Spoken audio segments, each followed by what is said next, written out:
Welcome everybody. My name is Di and I'm your patron party, your brother in Bacchanal, your friend in Fiesta, and all I want for Christmas. Let's grab a drink.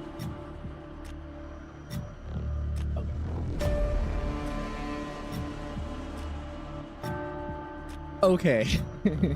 It's gonna be a fun one today.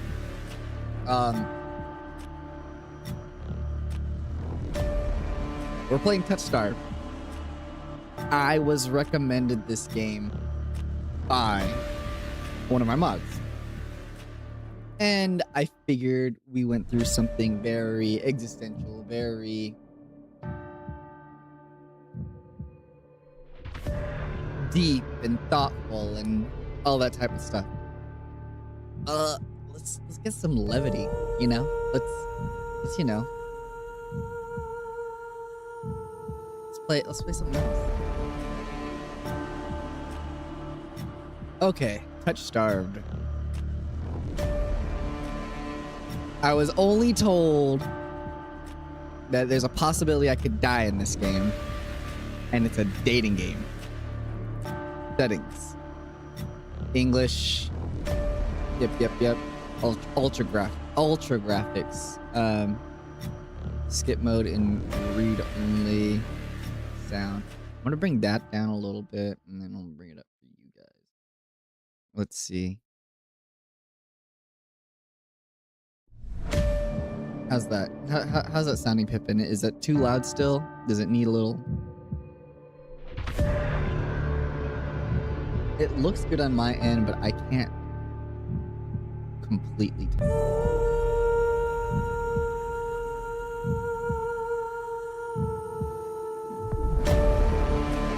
Good, bad. Touchstarved, more like Touchstarved of your what? How was the volume? A little lower, thank you.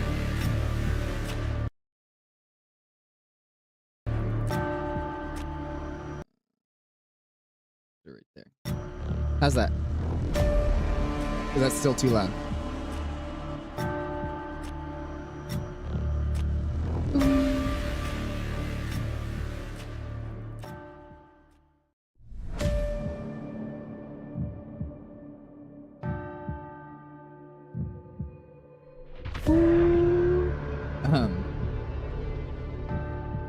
Does it have voice acting? It seems like it does because in the game it says voice volume. So I'm just gonna lower it a little bit more. Music is still a little too loud. Okay, I'm gonna put it back to where it was. I'm gonna go to settings and I'm just gonna bring down the music volume by itself.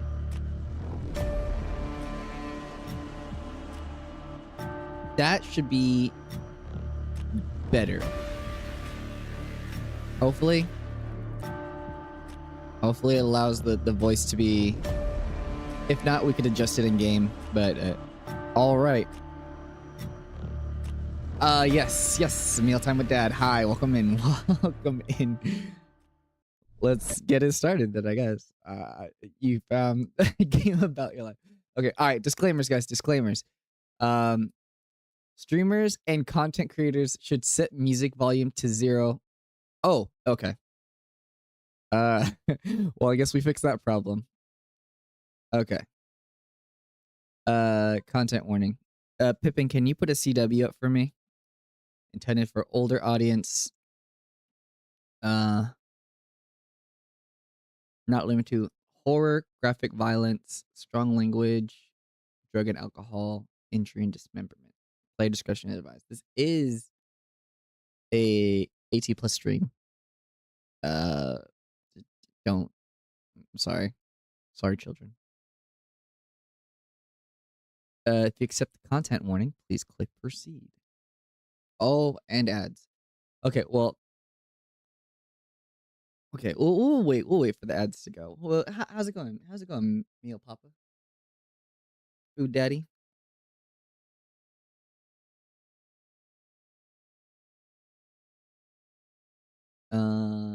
In Touchstarved, your choices matter. The decisions you make may result in unique dialogue interactions.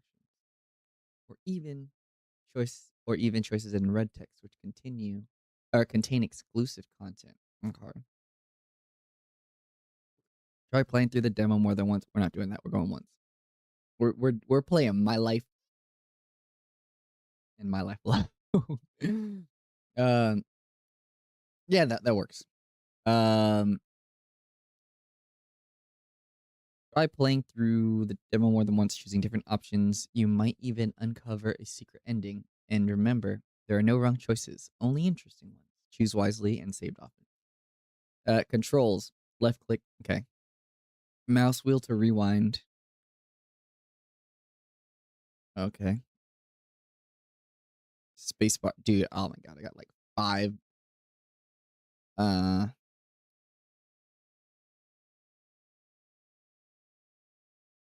I should be Diane. I should be Diane today. Diane this valley. For those of you who don't know, choose your pronouns. Actually, options. Music volume down.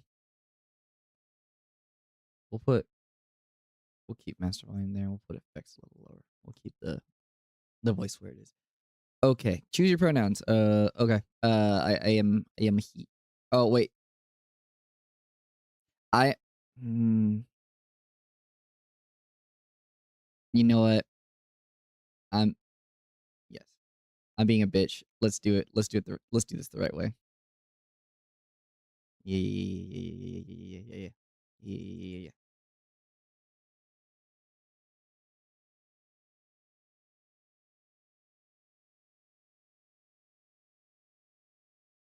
Yeah, we ain't no bitch. We ain't no bitch here. This world began to unravel long before you were born.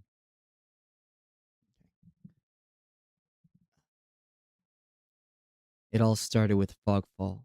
Spectral mist bled from the seams where reality wore so thin it split.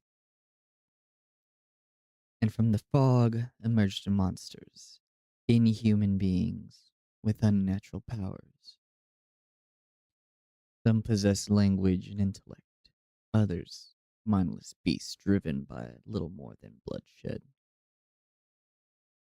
As unrest spread and the cities fell, humans cowered in fear while monsters thrived amid the chaos. And then there's you.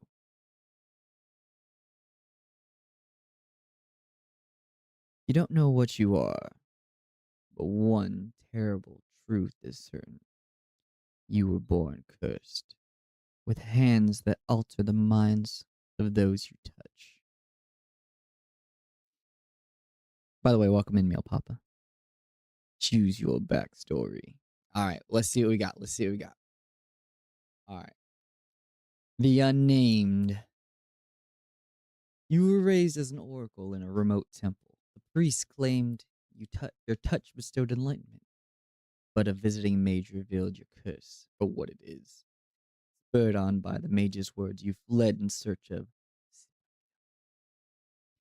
You regularly experience unnatural premonitions that rattle your body and your soul. An innate sixth sense gives you a heightened awareness of hidden supernatural presence. The Exile, a solitary survivor. You were exiled to a life far from civilization. Your only kinship. Hi, Hairless. Your only kinship was with an elderly hermit who taught you how to survive in the wild. He lost his life in search of the cure, but left you with a final lead to pursue Cenobium. The Cenobium thing is seems to be very okay. You're a seasoned survivalist, well versed in deciphering soulless behavior. You've gained fluency in various languages and uncanny intuition and detection for danger. Okay. Holy man, uh, traveler. Let's see what alchemist is. Alchemist, the abandoned mage. An exiled Sabonian mage took you in as a child, raised you as her apprentice. She seemed to take pity on your curse, but you discovered that she was cultivating you as a test subject. You fled to the Cenobium, seeking cure. Your experienced spellcaster with an encyclopedic knowledge of alchemy on the exile. Exile confirmed. Let's go. Okay. Your name is Die on this hill. You selected he, him pronouns. Your backstory is the exile, correct? Yes. All right. We had the degeneracy of looking at 2B and A2. This one's for the one who likes boys. The wasteland stretches as far as I can see. Hold on. Let me do something real quick.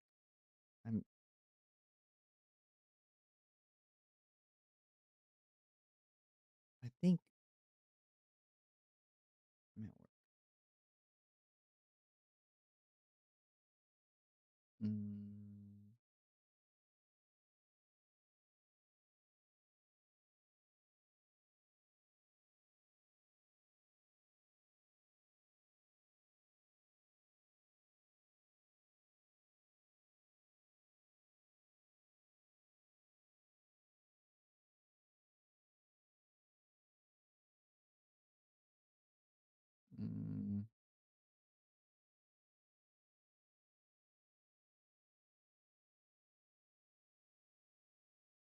And let's do this. Since we don't have any...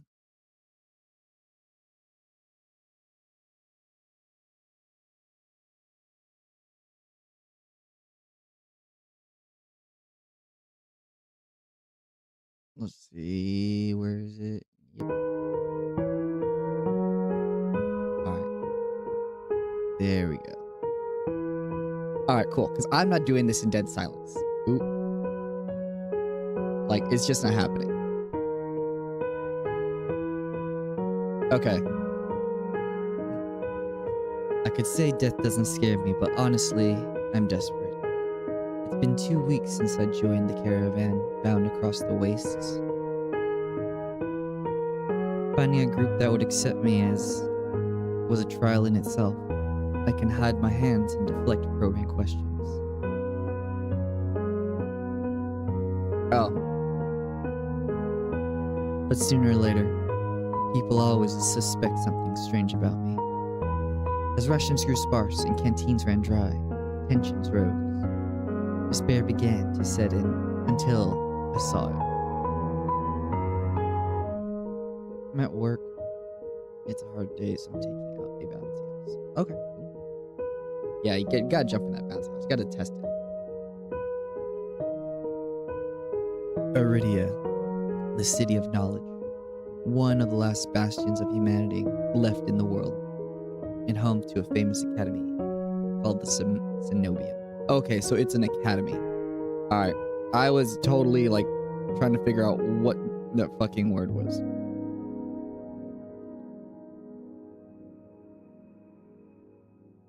Okay.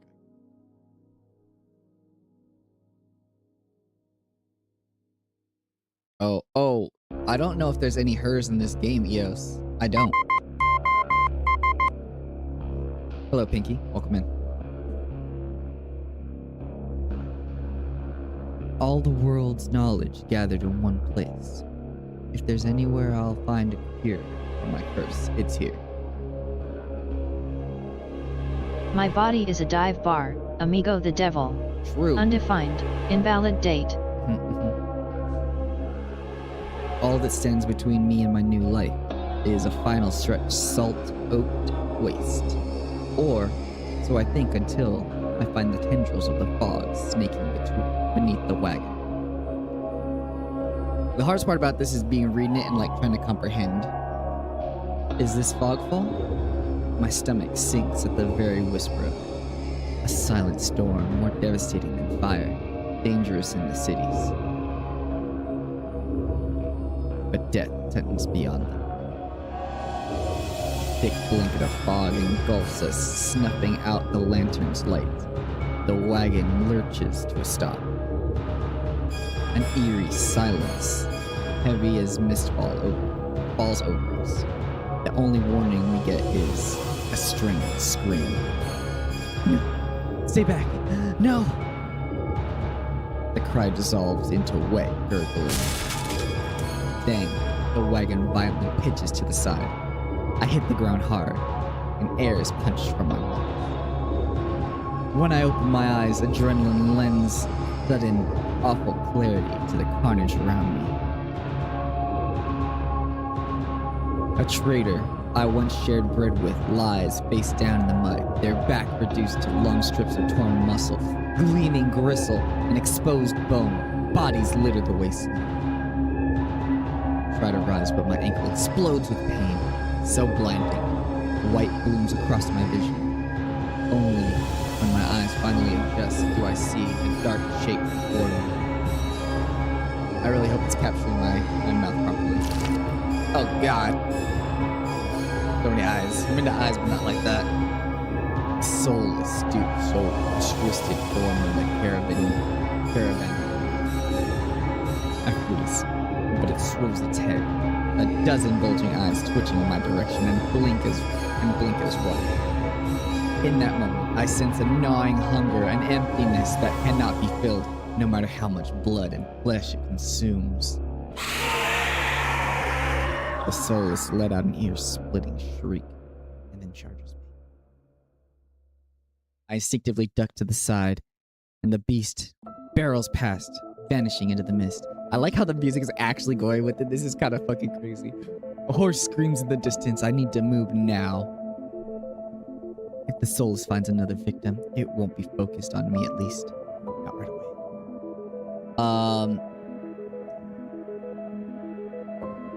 Run to the city. We gotta go. Take off running deeper into the haze. The fog's so thick that I fear I'm headed down the wrong direction until I see a dim pinprick of light emanating from the shadow of the spire. It's faint, but it's enough. I came too far to die. Rapid footsteps echo all around me. I turn in circles, frantically searching the opaque mist for the source, but the fogfall twists and stretches sound. Suddenly, the caravan's driver burst forth from the fog. Our eyes meet, too late. He knocks me to the ground and slips in a patch of mud.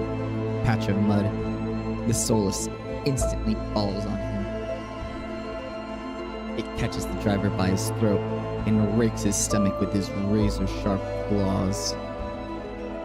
He comes apart like a wet paper, spilling intestines and viscera in the steaming tide.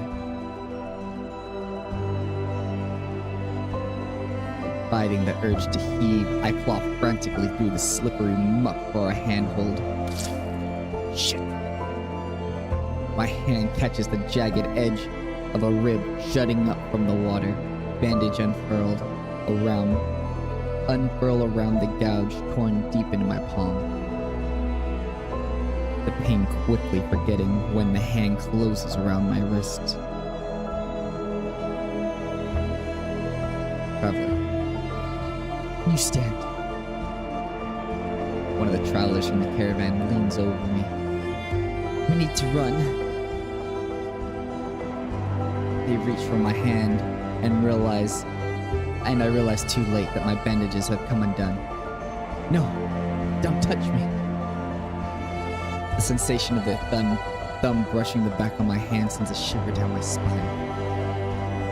All it takes is one touch, and in the space of a breath, my curse takes hold. Oh, boy's lost his mind. Their lips peel back into a deranged grin.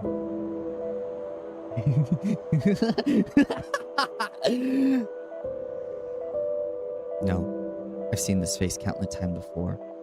This curse, madness of my own making. Their grip on my hand tightens until pain radiates from my knuckles.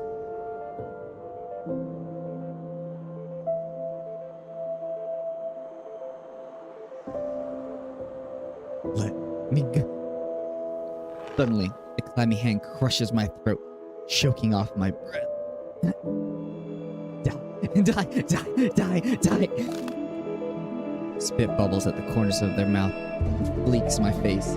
The edges of my vision darken as my lungs shriek for air. I need some water for all the thirst he's doing. There's not even thirst yet. I'm just trying to voice it.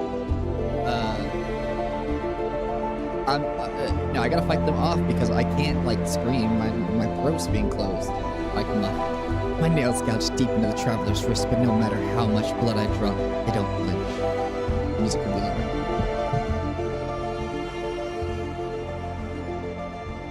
How's that? Loud enough. Here, we'll keep it. Let me know. Thank you. Appreciate it.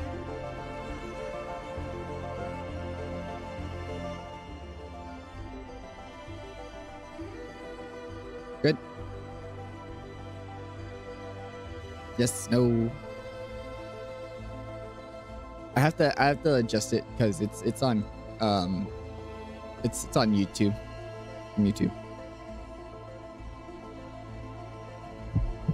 The more I struggle, the tighter their grip grows. My pulse hammers in my ears, slowly with each thudding beat.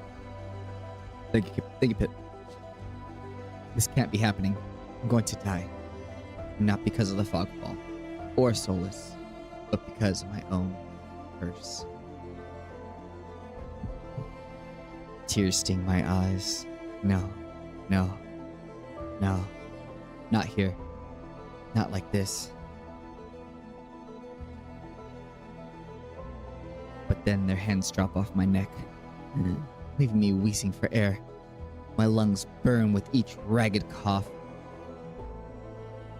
My vision clears, and the traveler's face takes shape, hovering inches from mine.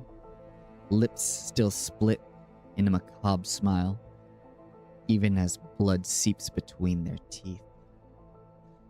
They give one last shuddering breath, then slump over, claws hooked through their stomach. The soulless shoves the body aside, its glowing eyes narrow as though grinning. Oh. Warren adds, oh man. So this has actually been pretty fun so far. I like voice acting, or at least narrating. I'm not sure how much I'm gonna be actually doing like other voices. I'm not very good at them. I have like 2 voices I could do, but they're just kind of like the same voices I do normally. Yeah. I do my best to read with inflection, but I mean we'll see.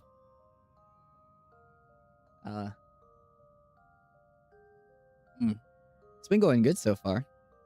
I think this is fun. It's been a interesting premise set already.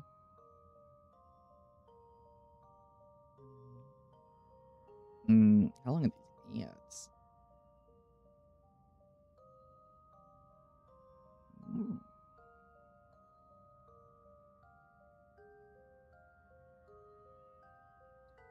But thank you all for being here. Thank you. Oh gosh.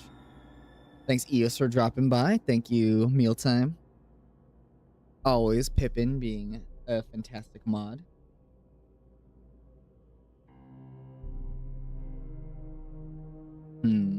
We should be coming back from ads soon, I believe.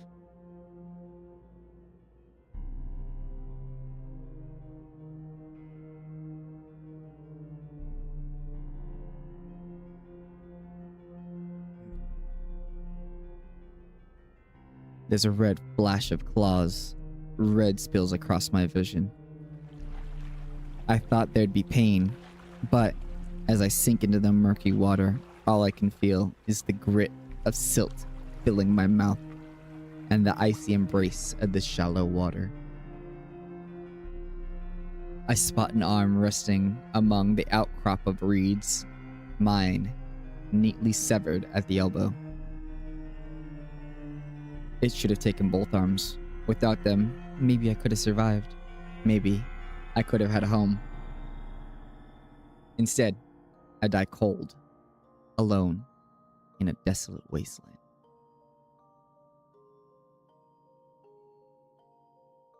A fitting end for a monstrosity like me. Did I die? Did I already lose? If this is death, it's not as bad as I feared. The cold is gone, as is the choking of the stench of bog water. I could drift forever, cocooned in oblivion, until all thought and sensation vanished. No curse. Nobody howling at me in the madness and terror. Nothing at all. The thought has a terrible appeal to it. But I take a reflexive breath, and air pours into my lungs, then out again, in a ragged gasp. Feeling comes flooding back, warm cloth on my bare skin, a firm surface underneath me, a strange tang of sulfur in the air. Do not be afraid. Hello? Oh, that's not his voice. Do not be afraid. He's more breathy. I feel it. I feel it. I twist my head towards the voice. Tears flood my bleary eyes at the bright glow of a lampsight. Try not to move. The voice is calm, steady, and commanding. I knew it. But more importantly, it's a stranger's voice. One thought cuts through my mental fog. I have no idea. I thought this said it had voices. I have no idea who this is, and I'm completely at their mercy. Hey, stay away from me. My words come out a little more than a creaky whisper. I clap my mouth shut, hating how weak and helpless I sound. No. No? Who the hell is this?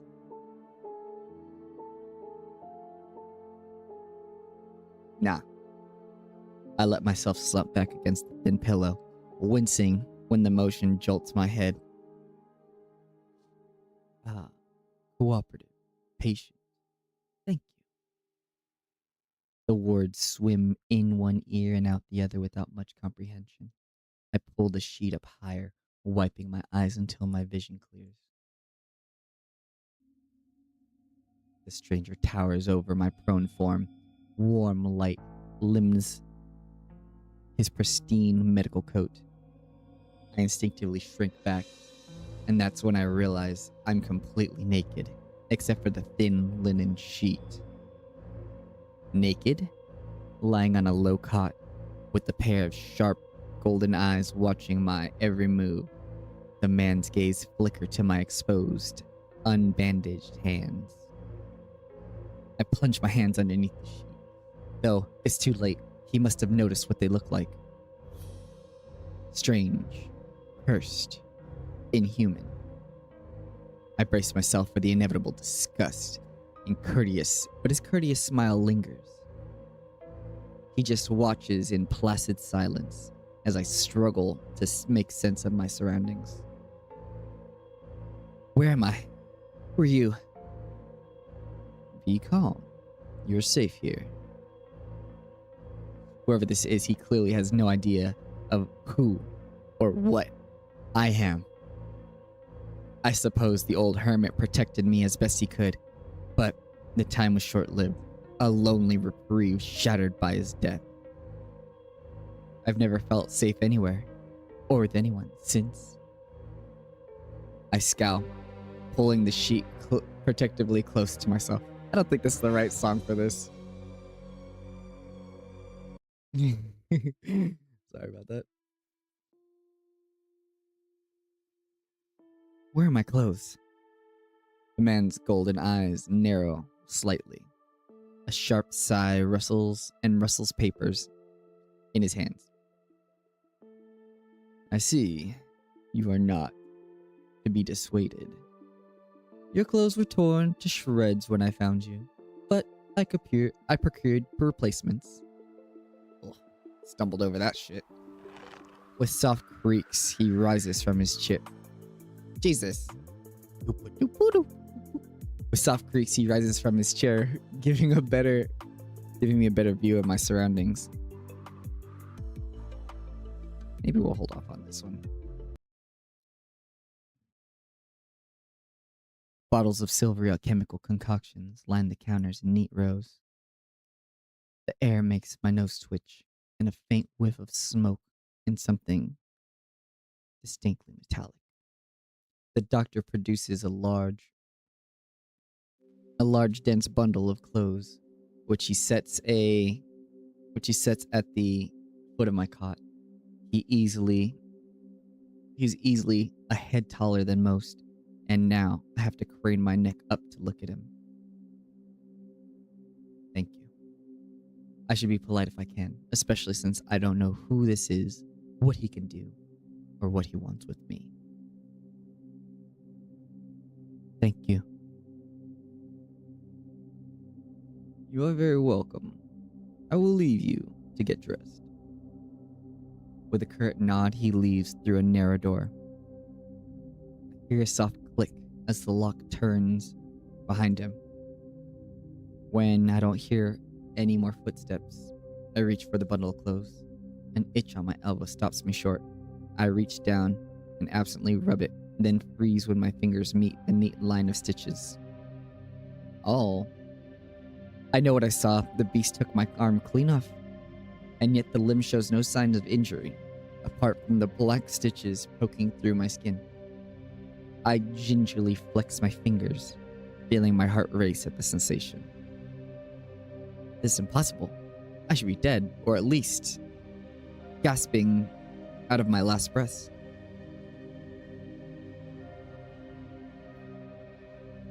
I squeeze my eyes shut, waiting for the pleasant dream to unravel, to wake up and find myself bleeding out in the swamp. But nothing. The seconds tick by and my arms remain resolutely healed, my surroundings pristine and quiet. In numb disbelief, I grab my replacement clothing and begin stiffly pulling them on. Get out of my swamp! They're thicker and warmer than mine were, bundled with black woolen cloak. But there's one thing still missing. My bandages.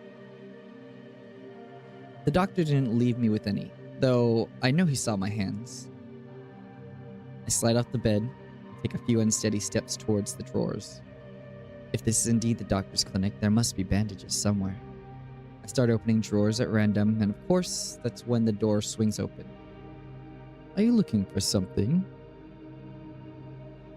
I whirl around, clutching a thick roll of clean bandages. I try to step back from him, but my legs bump up against the cot. Your caution is understandable, though if I meant to do you any harm, you would know. That doesn't make me feel any better in the slightest. But he makes no move towards me, so I quickly wind the bandages around my hands. The glowing scars and molted skin disappear under a layer of clean white cotton. Oh, okay. Go for it, Pippin. May I ask what you need the additional bandages for? I can help you if you tell me what ails you. I doubt it. Traveling to Iridia was a gamble born of desperation, rather than hope. Nothing has come close to curing my curse. And yet, my left arm twitches. The arm was severed before my very eyes. The doctor's unblinking gaze follows my every move. It's clear he won't drop this without some sort of answer. The bandages protect me. They warn others to stay away. I've tried every way of covering my hands, and this works the best. Most people avoid touching me as soon as they see those bandages. An illness, then. Or less mundane affliction. Spread by contact? I flinch. He doesn't even sound surprised, and that's far too close to the truth for comfort. Why would I glare at him? Don't be mean, asshole. Well, it's personal. I don't really want to get into it. I've treated every affliction under the sun. I may have answers that you do not. An involuntary snort of laughter escapes me. Where would I even begin? Would he even believe me if I told him? I shake my head. I know more about this doctor before... I need to know more about this doctor before he figures me out. Who are you? You may call me Kuras. And where exactly am I? Iridia, which I assume was your caravan's destination. I can think of nowhere else a group of travelers to go. Iridia. So I made it to the city of knowledge. After all, I should feel relieved. But all I can manage is a vague sense of increasing unease. How did I end up here? I brought you to my clinic, of course. You were the only survivor from the caravan, barely clinging to life. You needed immediate treatment. Which you provided? Yes. He says it so simply, as if a small child explaining a basic addition to me. I frown and flex my fingers onto recently healed arm. Aside from being a bit stiff, it feels fine. Thoroughly attached to me. You're saying you stitched my arm back? Pardon? A Solus attacked the caravan. It ripped everyone to shreds. It even tore my arm clean off. But then I woke up here. Healing such a mortal wound should be impossible. Either this man is lying, or in possession of power beyond that of mortals. Neither option is particularly comforting to me. The Dr. Kuras pinches the bridge of his nose and sits back in his chair, quiet for a long time. I do not know where you come from, but Iridia is the city of knowledge and deadly secrets alike. Information is power, and I should not give or receive it freely. Since you refuse to divulge your secrets, I will not divulge mine. I do not even know your name. You are new to Iridia, so I will overlook this specific breach of etiquette. Do not expect others to extend the same courtesy. Do you understand? He glances at my freshly bandaged hands. Loath though I am to admit it, he has a point. I'm a complete stranger to him, and yet he saved my life. I take a deep, steadying breath. This time, when I speak, I sound a bit more like myself. Diane. My name is Diane. A pleasure to meet you, Diane. There's a little more warmth in his smile, his polite demeanor back in an instant.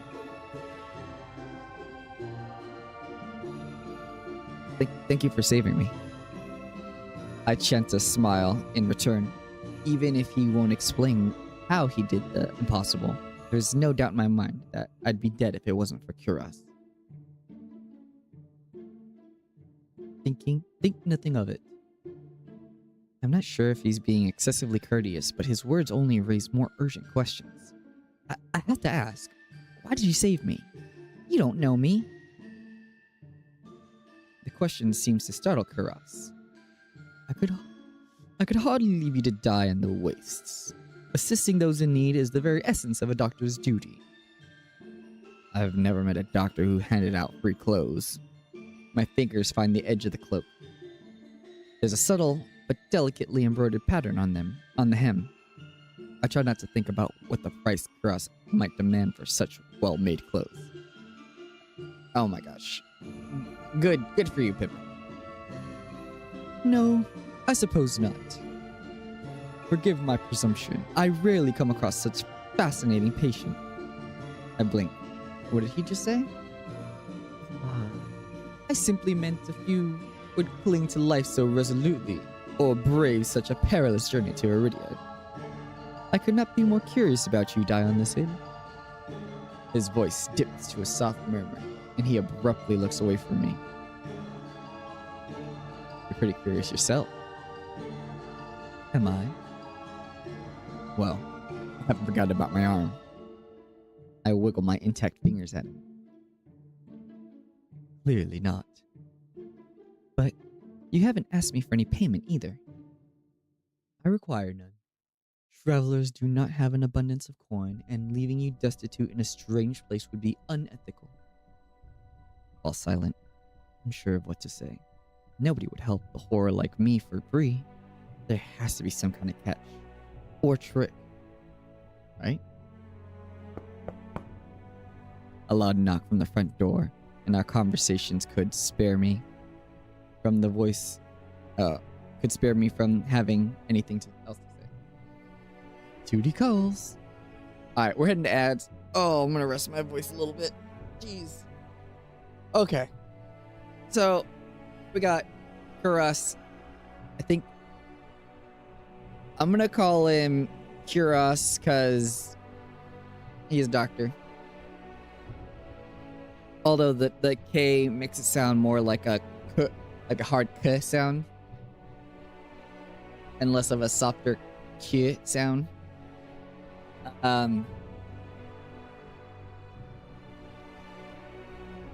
Immaculately drawn. Such a busy uniform. Obviously a little impractical.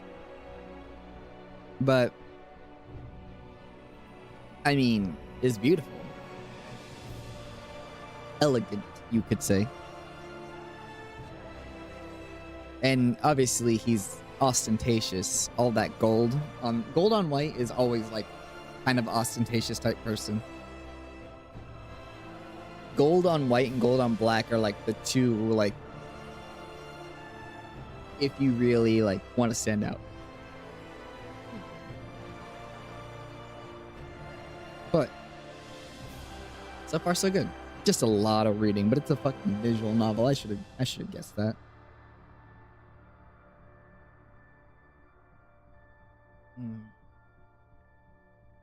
Okay. It seems like we're back from ads.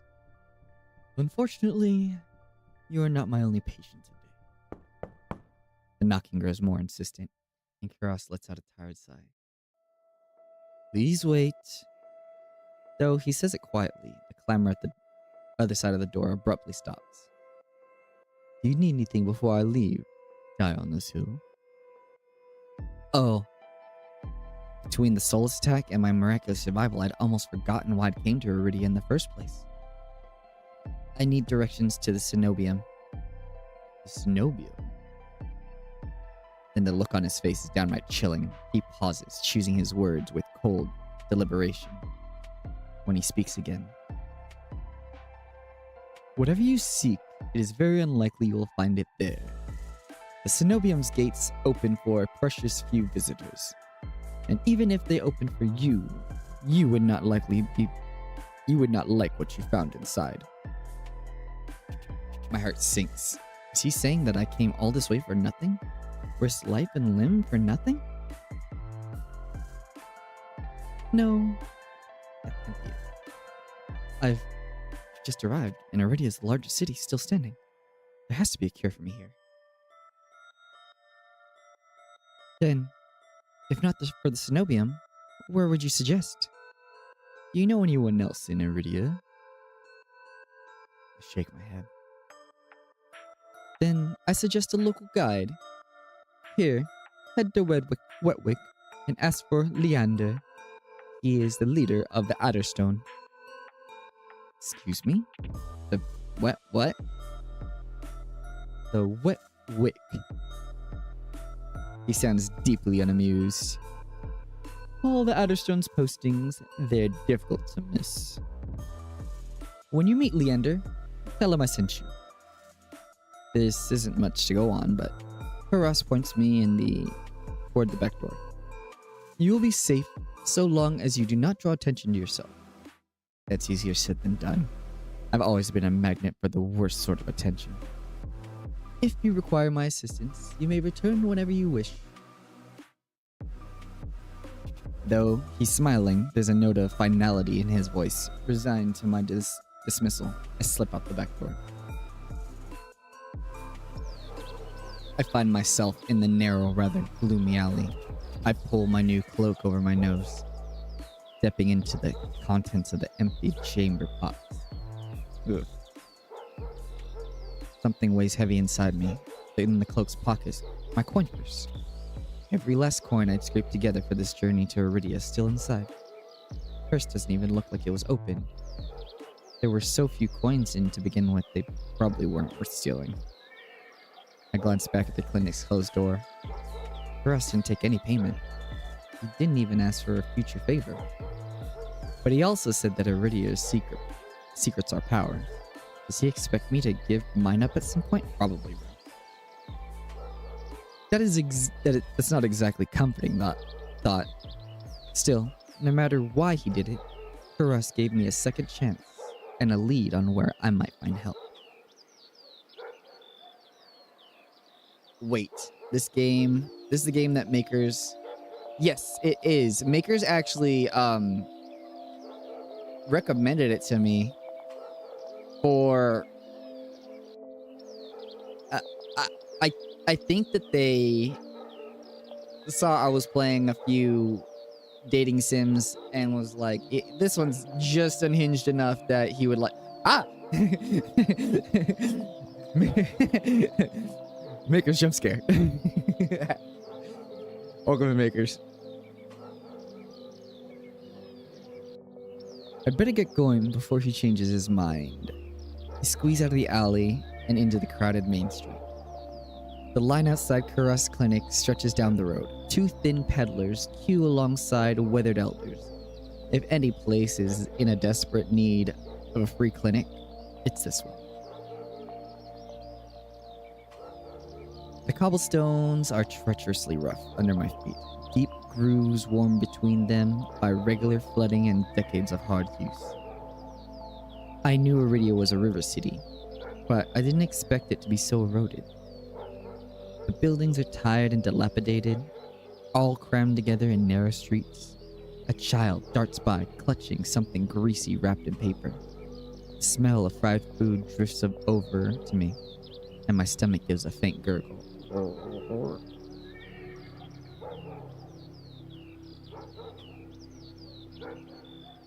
This morning's catch, fried up hot and fresh. Not too many eyeballs today. Frog mutated catches are always a gamble, but beggars can't be choosers. I duck underneath the stall's grubby awning. A large fish leers up at me, three bulging eyes still visible through the thick layer of crispy batter. The vendor gives me a gap-toothed grin. What's the cheapest thing you've got? The vendor points at a metal basket of what looks like long strips of savory fried dough. Ooh. Fresh long, lads. 3 copper apiece. Don't burn your mouth. I take the coins out, counting gingerly. At this rate, I might not even be able to afford dinner. Reluctantly, I drop the payment on the counter and take my meal. Bump, bump, bump, bump, bump, bump, bump, bump. A little dramatic music, but okay.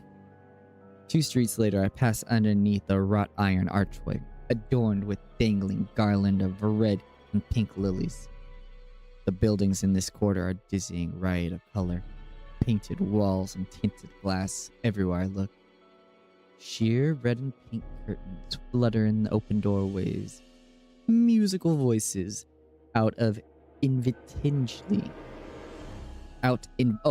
invitingly.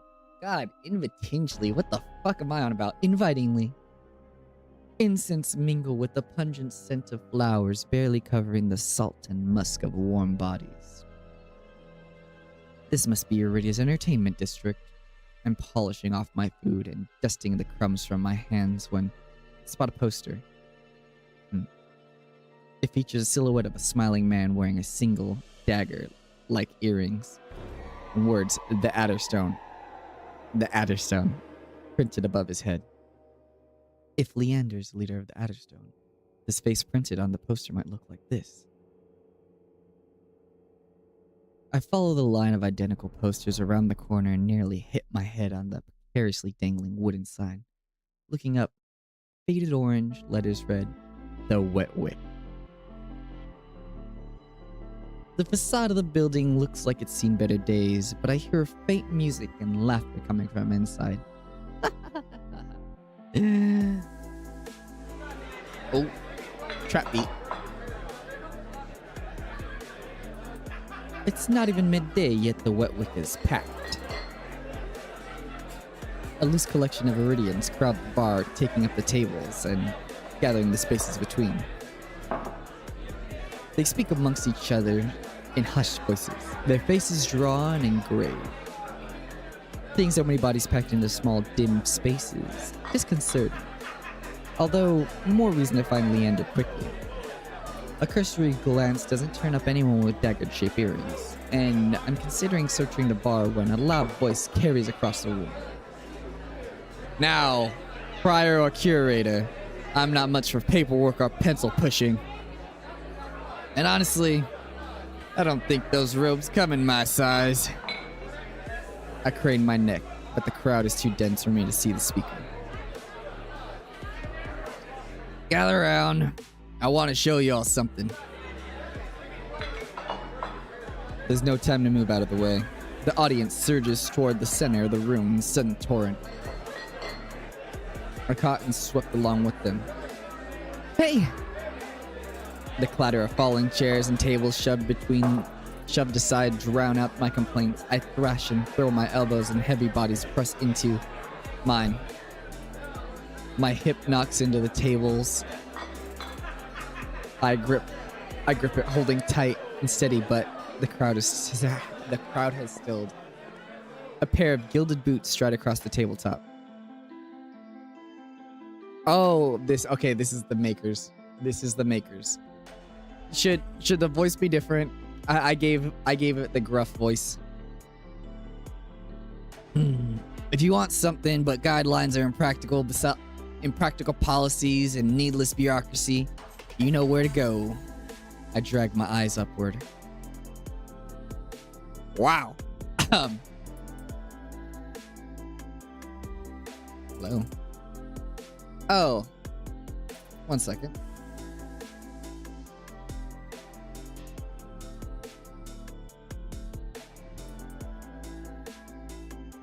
One second.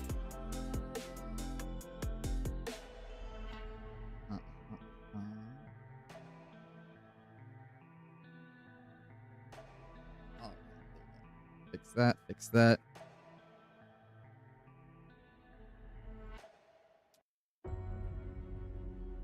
Even going? No.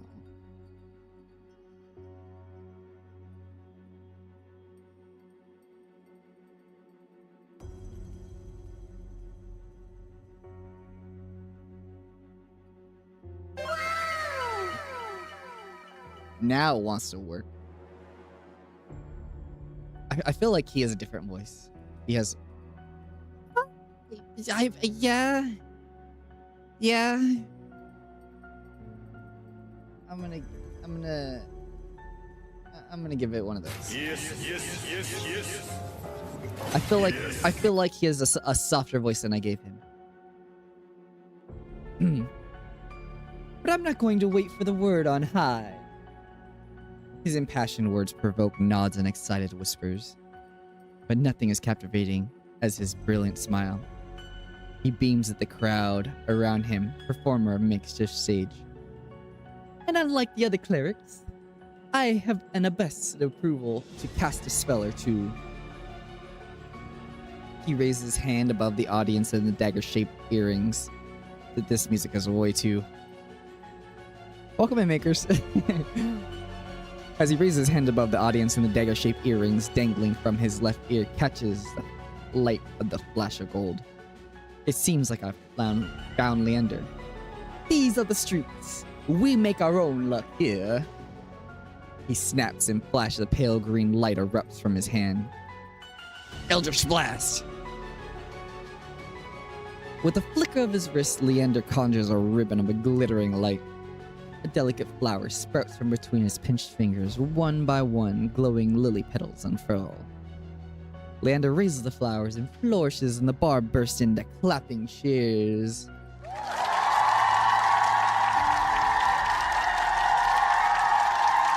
A magic demonstration was the last thing I expected from a place called the Wet Wick.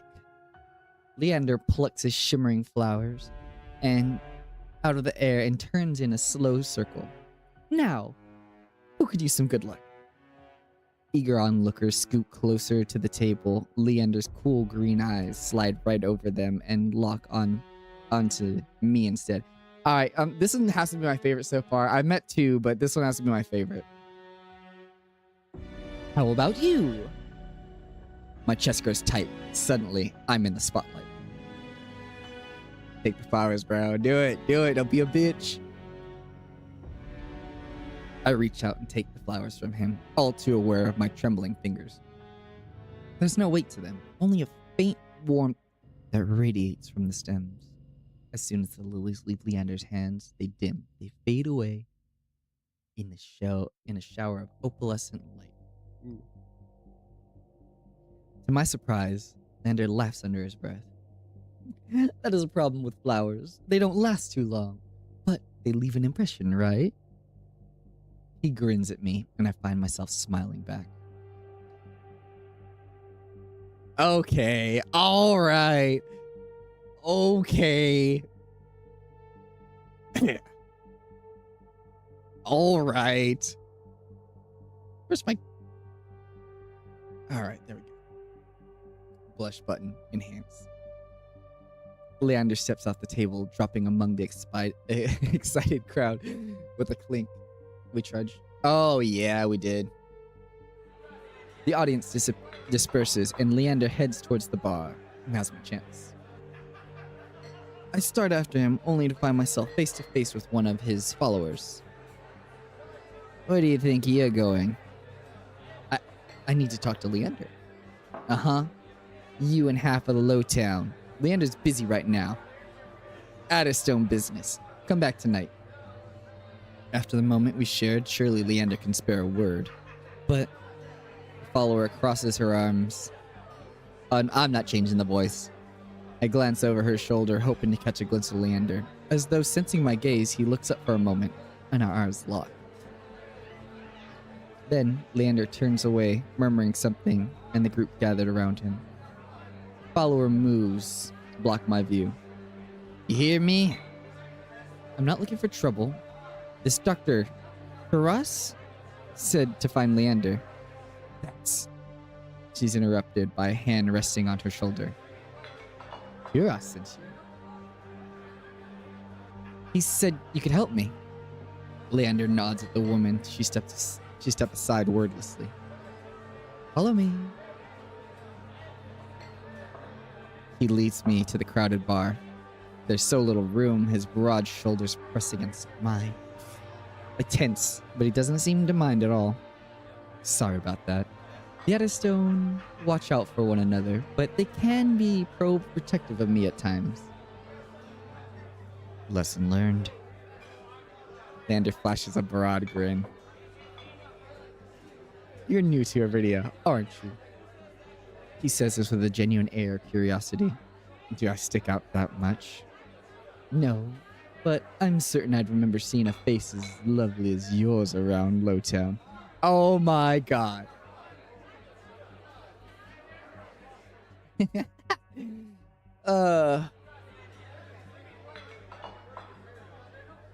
It's okay. I think we're in ads right now anyways. Speaking of...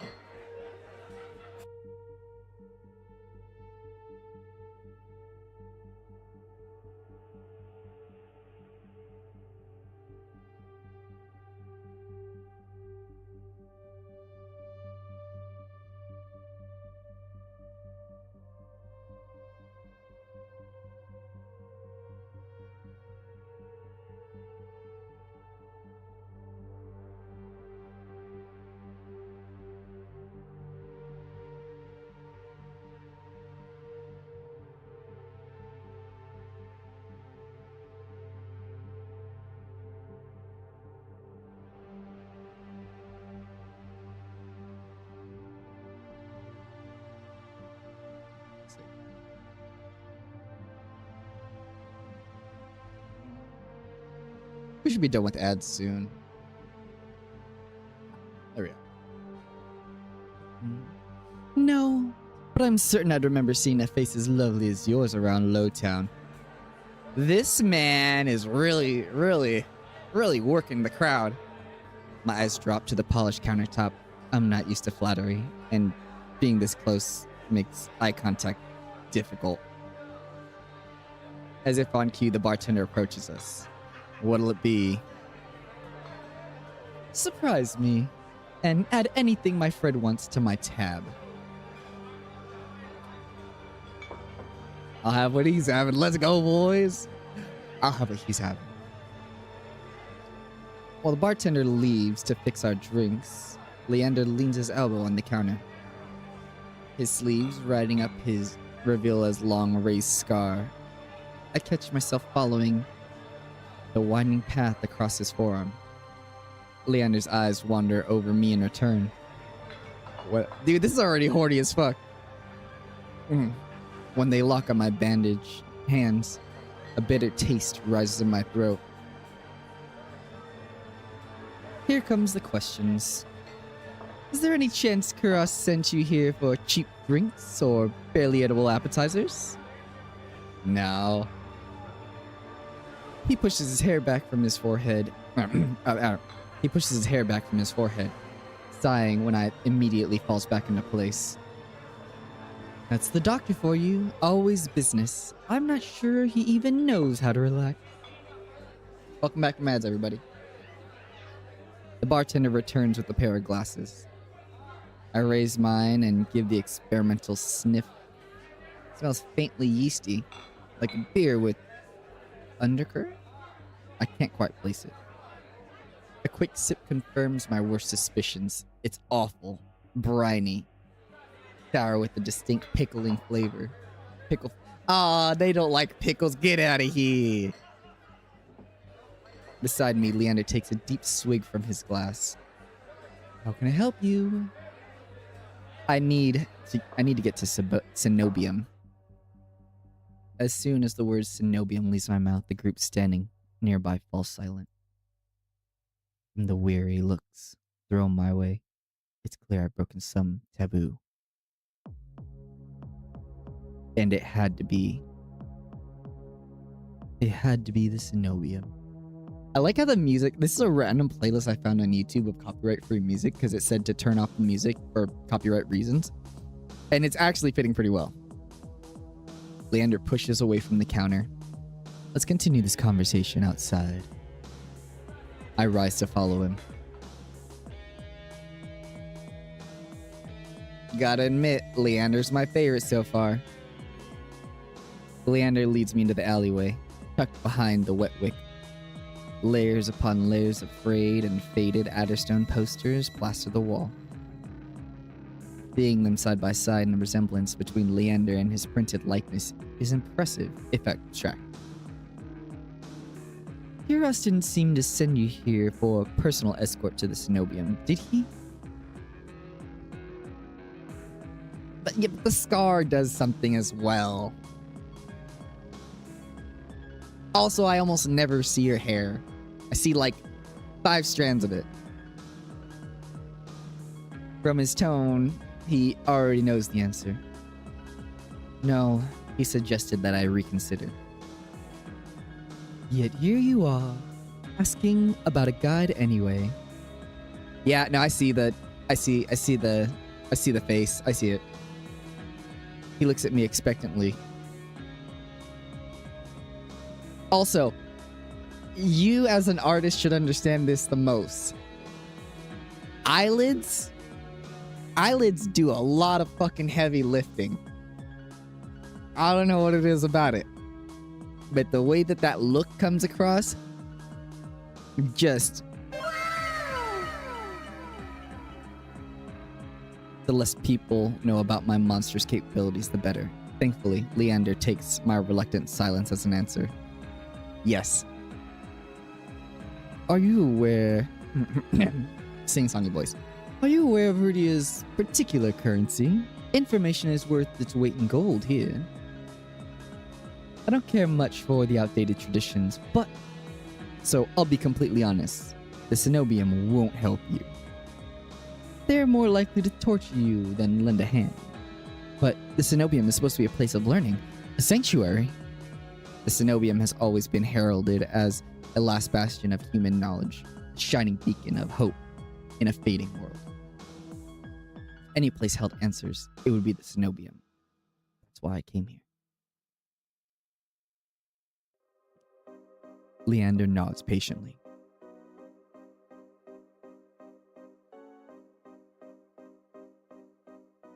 You're not the first person to fall for the propaganda. I grew up idolizing the Cenobium.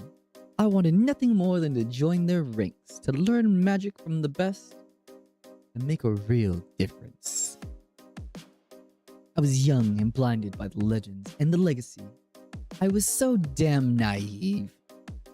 He shakes his head. All it took was one trip here to Lowtown. Show me the truth.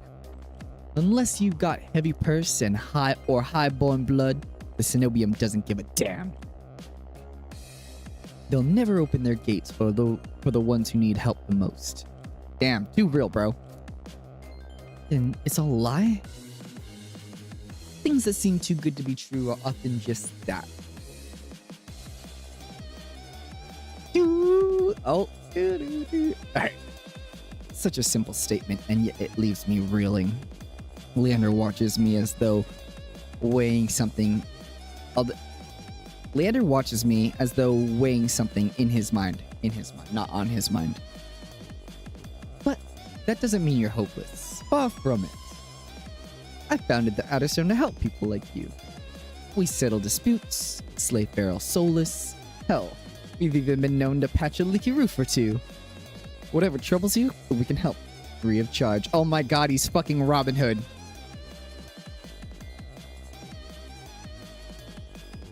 I'm shaking my head before he's even finished with the speech. My patience is wearing dangerously thin. I appreciate the offer, but my problem can't be solved by a group of good Samaritans. To my chagrin, Leander doesn't look remotely surprised. I would like to know more about these as we go, so just type them, I'll read them as we go. But nothing that gets too spoilery, because I want to figure it out myself. I'm invested in this game now. Then, you were looking for help with something serious. Something not even Kuras could crack. It must be truly a remarkable problem if you came all the way to Iridia searching for help.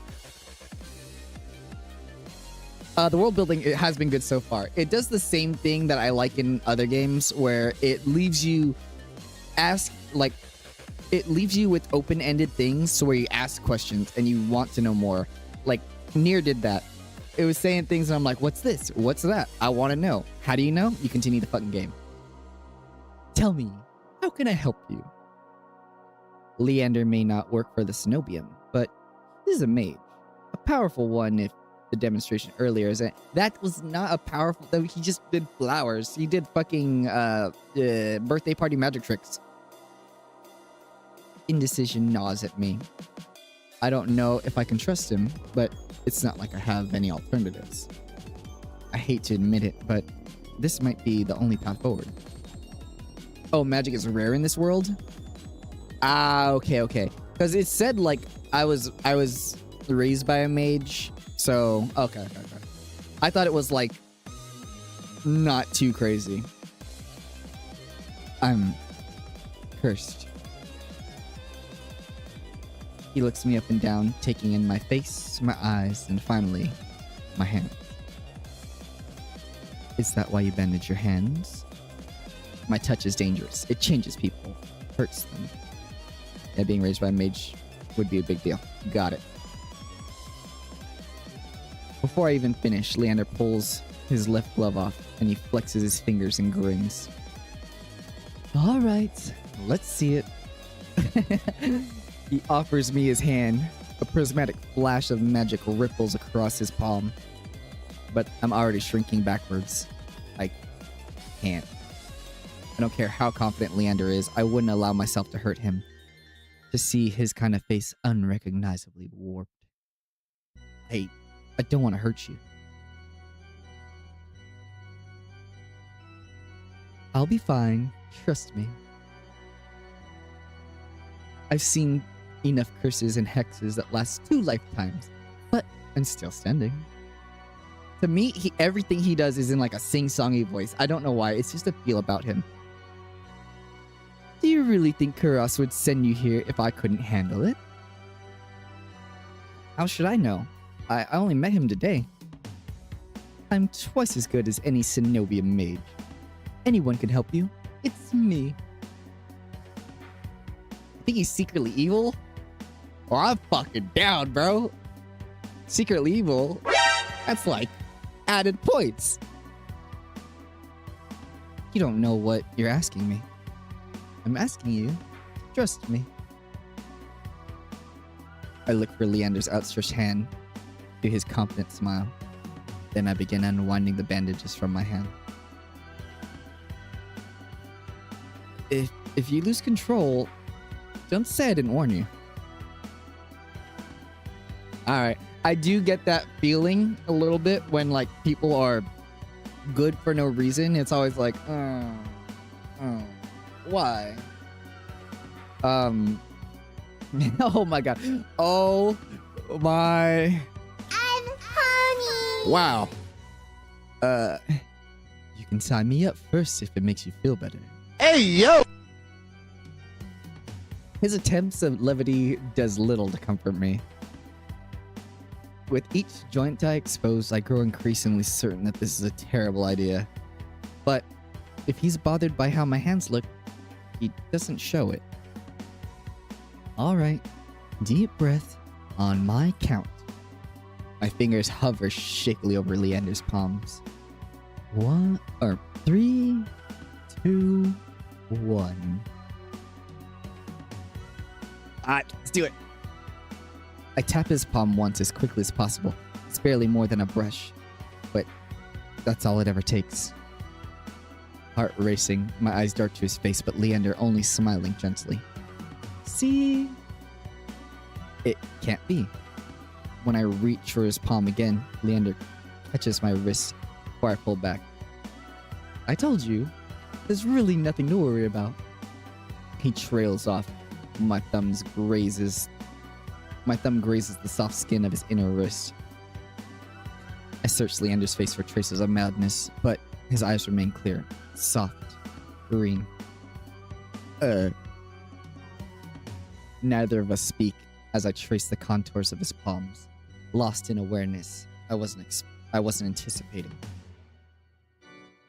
It's not as though I've never been touched before. My curse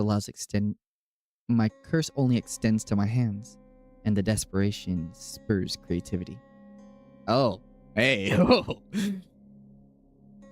But all that pales in comparison to this. I've never experienced such intimacy. My fingers, long depraved by years of bandaging, pick up every single detail. The grooves along his palms, the smooth shell of his nails, the bones in his wrists. For as long as I lived, I've never been able to hold someone's hand without a dire consequence. I've never realized what I was missing.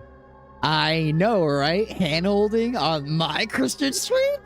Excuse me? That's how people get pregnant. While Leander's pulse is steady, mine hammers as fear gives way to excitement. Oh no, we going. Oh, we going, bro. My hand glides over Leander's wrist and up his arm, where the smooth skin abruptly gives way to the raised scar. It matches the one that runs along his collarbone to his cheek. That's it. He has the same scar as Bond from Seven Deadly Sins, my favorite character. That's got to be a selling point for me. I didn't even catch it. Also, you'll find this part funny. Let's do it. When I glance at Leander's face, his lips part as he considers his words. He thinks the game is neat. Oh, wait, hold on. Oh, my dad said he likes my vampire. Oh, that's awesome. That's adorable. That's cute. I'm Am I the first person you've ever been able to touch like this? My hands go still on his arm. So far. Oh, you think about the future. Then, is it everything you wanted?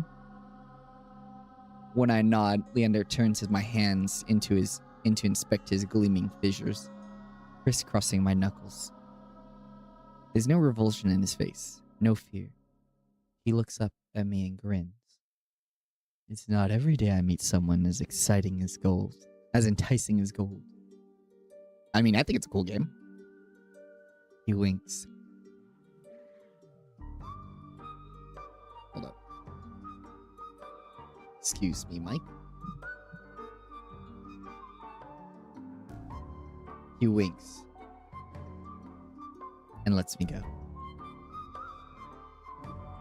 I draw my hand back and take a steadying breath. My head feels like it's stuffed with cotton. Habit alone guides me through the motions of rewrapping my hands, although my fingers tremble too much for the bandages to lie flat. Can't believe that worked. I really forgot my manners. May I ask your name? I'm die on this hill. Theory. He didn't go insane because...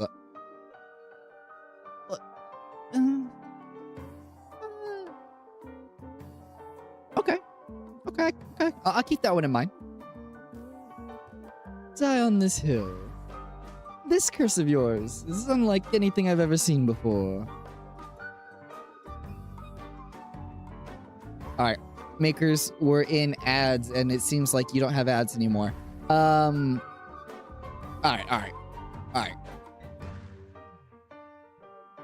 Our boy here. Alright. I hate to be I don't know. It was a anonymous one. Anyways, I hate to sound like Zoob here. I think you're a very nice person. This guy, damn. I don't know what it is. It might be the scarring. I don't know, but a few additional notes. The flower he summoned was. That's fucking funny. Because his name's Oh! Alright, okay. An oleander. A poisonous plant. His name... Yep. As soon as I read his name first before I read the plant name.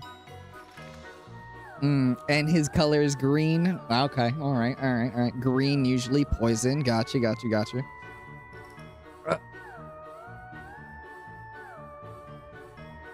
Okay. Alright, I'm getting what you're saying. But, to be fair, Loki suggesting he's hiding something. True, but what about the subversion of expectations? The one who's seems like he's good, but seems like he's hiding something is actually good just because he's good? That would be so fucking awesome.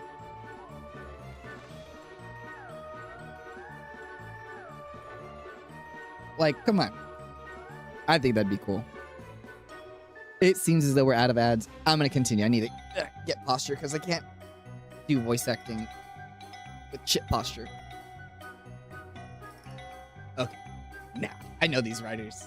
Okay. You can't be metagaming the game. That's not fair. Alright, this one's this music a little something.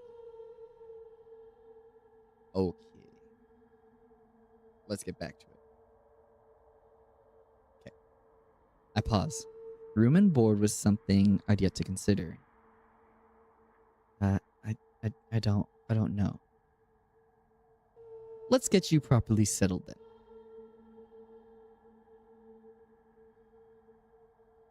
I like the bar. I really do. Oh, they even got a bar key. Although never mind. The Wick is noticeably quieter. Without their leader, most of Leander's followers have dispersed. Or, in a few cases, fallen asleep beside their drinks. Got any rooms left? Or did my lot grab them all to sleep it off? The bartender, who I now realize doubles as the innkeeper, Slides a key onto the counter. Also, yeah, the Wet Wick, that's a cool name. I think that's a cool name. What?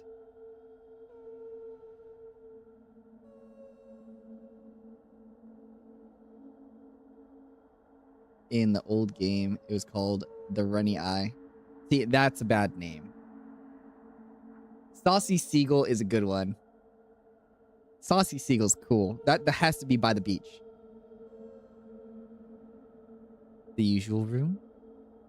Leander's laugh slightly strange. Not today. This is just for my friend. Die on this hill. Oh, he was gonna get the fuck room. Right. Stay as long as you like. You two have fun. Have fun? Leander clears his throat, then holds the key out to me. I hesitate. My coin purse barely holds enough for a day's worth of meals, let alone a room. How much do I owe you? Nothing. My treat. Since you shared your secret. Oh, this man fucks. He doesn't just fuck. This man copulates. Food, drink, a warm bed, anything you need. I think I gave him that voice too. I think I gave him that voice. I think I figured it out. Carefully, I take the key from him. It's small but heavy in my palm. Oh, that's a good use of description. Heavy in your palm, as in like the key could be heavy, but like the weight of what actually is happening is heavy. Like the burden that comes with the key is the heavy thing. I couldn't bang him. It'd be like staring into a sexy I mean, okay, so I guess you're not like what's his name from BG3 who could bang himself or get banged by himself. My bad. I never expected to have a warm bed in Iridia, let alone a free meals. The thought of this entire room to myself is unbelievably luxurious. Thank you. Iridia is twice as dangerous as it is wondrous. Be careful out there. Oh.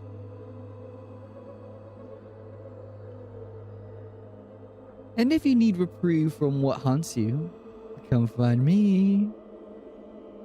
I nod, taking one last look at the gleaming bronze key before tucking it into my pocket of my cloak for safekeeping. Leander gives me a friendly wave before returning to the bar. Oh, this is a sick-ass room. Dust glitters in the sparse rays of light illuminating in the room. The furniture is tired, the walls cracked, and a large, lumpy bed serves as a centerpiece. I can't remember the last time I slept in a bed, and I'd never imagined I'd sleep in one tonight. When I collapsed onto the bed, the springs let out a shrill squeak. Finally, I can allow myself to rest. I wake up, and Leander's balls deep inside of me. No, not like this. But I can't stop myself. Wait, what? My eyes fall shut before long.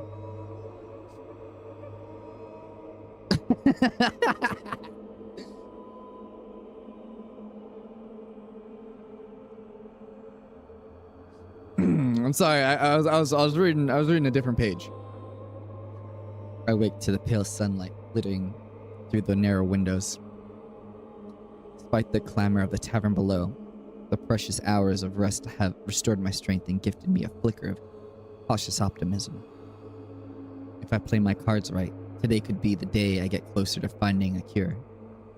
I quickly head out of the wet wick. The air clings sodden, heavy, and the lingering scent of rain. Without an afternoon crowd, the district looks barren and bleak. In the middle of the street, always lewd.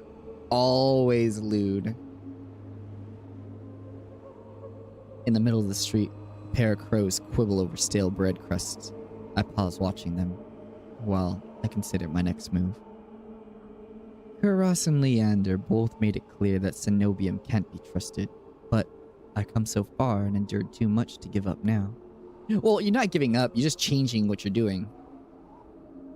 I need to see that. You know that's written somewhere, makers. You know that someone played this game and just got hot and bothered. And it wasn't me. I swear. Surely someone at the bar can point me in the right direction. I'm about to turn back when the shadow passes over me. Loud, I think, until a puff of hot breath tickles the back of my neck. The shadows trickle down the streets in rivulets. Formless, dark, spreads like the ink into the blotted shapes. Claws stretch. A muzzle splits open and reveals a long, jagged teeth. A growl rumbles low and deep. I feel it in my chest. I want to run, to scream, but I feel trapped, as though the slightest movement or breath will snap the jaws around me shut. Is my voice coming through, or is the infliction that I'm trying to put on fucking with the volume? If you would. I'm trying to be dramatic. No, I won't let it end like this. If I'm going to die, I want to look what I've got. What got me in the eyes first. It's soft, but I can hear you. Okay. Well, I'm making a softer voice. Okay. Okay. I steel myself, then turn.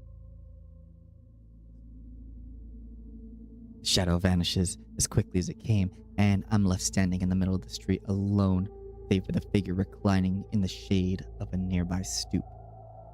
Oh, new boy? Yeah! Let's go! Alright. Alright, okay.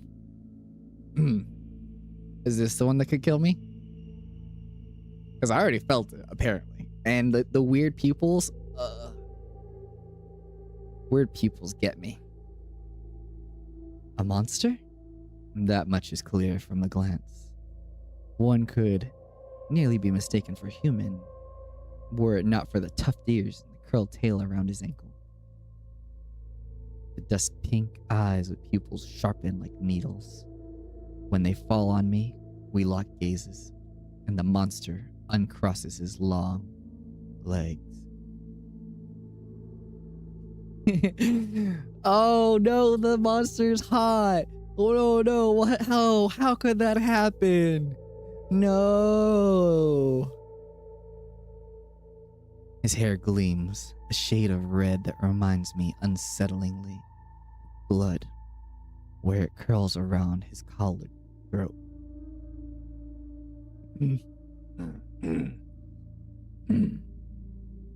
Jumpy, aren't you?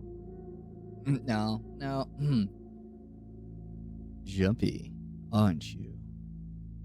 His tone is so light and carefree that I glance. Why does it always tell me after? God damn it. Jumpy, aren't you? There we go. I got it. I glance over my shoulder to make sure he's speaking to me.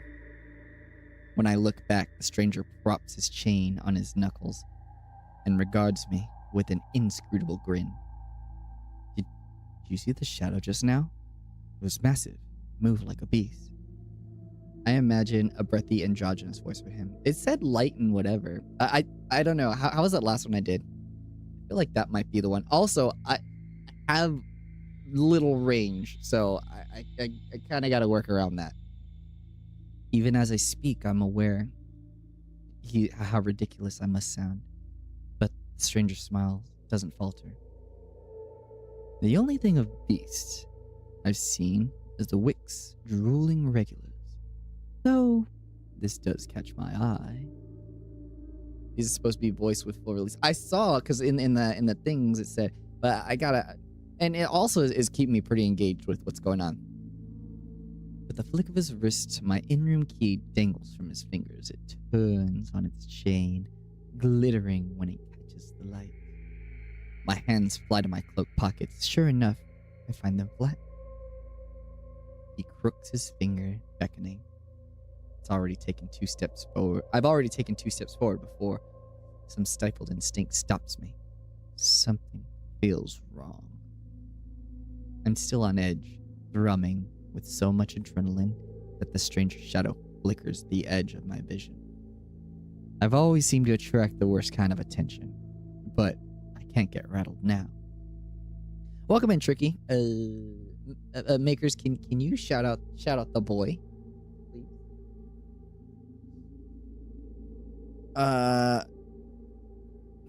Where did you find it? My key. How did you find it? So glad, John. Oh, yeah. I will try out lots of stuff. I will try out most games. What can I say? Oh no, that's the other guy's voice. What can I say? I'm a sucker for shiny things. He smiles wide enough to reveal sharp fangs. Oh, I got fangs. Funnily enough, I don't know why, but this one doesn't get me. I can appreciate the art for what it is. I really like the, oh my god, Makers, he has your gloves. Like, opposite your gloves. Oh my god, he's the other side of your gloves. I saw you drop it. You should really be more careful in a city like this. Somebody might take advantage. A bald-faced lie with a hint of irony. LOL. I approach the monster, careful to keep arm's length away from me. He doesn't look dangerous, but most deadly ones never do. I think that's a... Okay, this is a better picture, I think. The stranger's chain softly clinks with the tilt of his head and his ears flicker. Keeping your distance until I know what you're capable of. You think I stole your dinky little key from all the way over here? He gives an exaggerated sigh. I'm good with my hands, but not that good. Do you really think I'm a common thief to you? Oh, do I really look like a common thief to you? He's got me there. The sheer fabric sleeves alone would be too expensive for most street thieves. Hell, his shoes look like they cost more than I spent traveling here. Yeah, very dramatic. And I think that might be the reason I'm not with it, you know?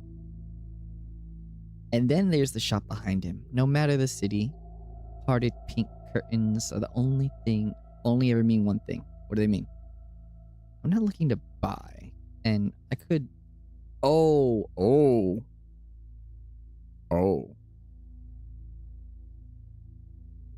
I'm not looking to buy. And I doubt I could afford your services anyways. Yeah. Red light district. Got it. Lucky for you, I don't charge. I would say that he has like a growl in his voice. The man runs the tip of his tongue over a fang. For the first time since I stepped into the shadows, I feel something other than dread. My face grows hot. I didn't mean to assume. I'm flattered, really. Did you think you can pay to pet my ears? I just need my key back. Ask nicely. I might even let you tug my tail. Just throw it here. So, some spindly little street urchin can snatch it and run? He raises my key and tilts his head so he can watch it dangle back and forth. I suppose I could just claim your room for myself. Not that I'd be caught dead slumming in the wick with the rest of those slack-jawed imbeciles. You're obviously not from around here, so tell me, traveler, what misfortune brought you to this wretched place? Okay. All right, Maker. We're in ads. Makers. I think this guy's too posh for me. I think I figured it out. He's too posh. He's too rich for my blood. You know what I mean? Like, he would give the Ojo-sama laugh. That's a Zoob thing. Yeah, because like the hairstyling, the I don't know. I guess the sheer fucking nightie he's wearing. I think it's too rich for my blood. It's not my type. I like tomboys. I like them rough and tumble. I like lower voiced girls, you know what I mean? Like, For the most part. I think you'll favor Ice as well. Damn it. Alright. As soon as we get there. I've been putting a lot of work into my my soundboard today. I'm honestly having a lot of good time with this game. I felt coming in here as a gentleman of the hetero persuasion that I didn't want to feel like I was like stepping out of my bounds. But in all honesty, fun. It's the writing has been spectacular. Caught me instantly with the caravan scene. I was like, all right. This is more gothic horror. Yeah, let's do it. So, I mean, it's been good as well. It's been good so far. Not my preference. Leander has to be my preference so far. What misfortune has brought you to this wretched place? His voice practically drips with derision. Oh, yeah, I think I hit that. I'm not telling you anything. What could possibly drawn you to this dreary little pig pen? I wonder. He listlessly watches the arc of my keys swing around his fingers. The weather is shit, the food's dreck, and there's entirely too many monsters for humans to feel safe. Unless... Dagger's sharp eyes flicker toward me. They gleam bright with amusement. Unless you're dying to consort with monsters. By now my embarrassment is worn away, leaving simmering impatience in its place. If this is a shakedown, it's the most frustrating one I've ever endured. Play along. How do you know I spent all my money, starved, nearly died in a swamp, just so I can crawl into bed with the first thirsty monster I met? What did he say? Me, calm down. That earns a burst of breathy laughter. He gazes at me under his dark lashes. Aren't you funny? Could you be any more obvious? I've been told subtlety is not my strength. So, your place or mine?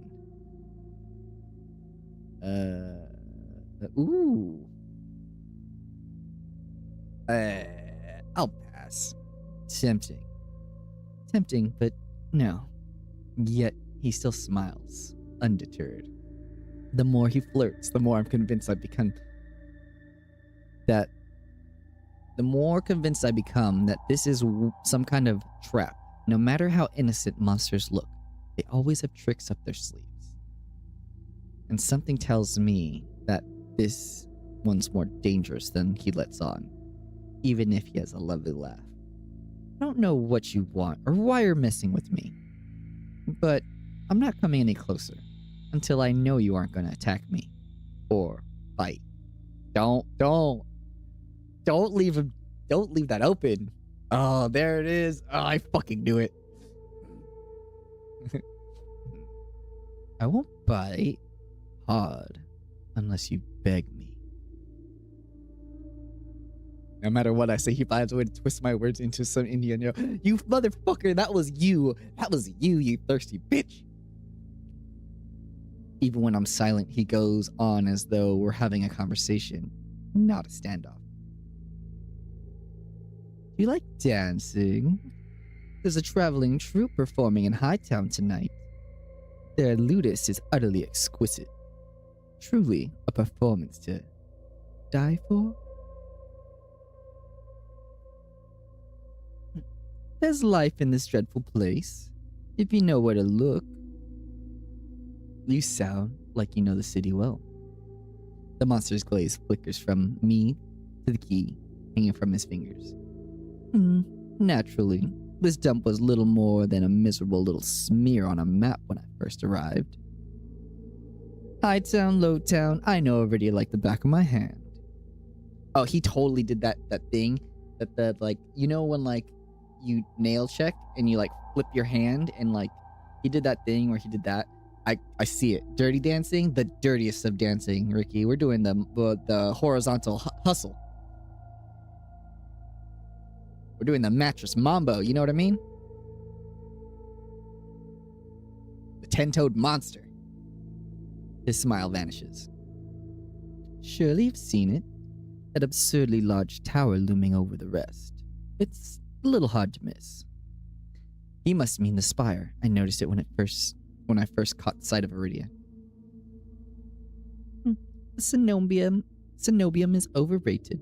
Forget about it. I can show you things those stuffy boys with their limp dick tower couldn't ever dream of. What do you say?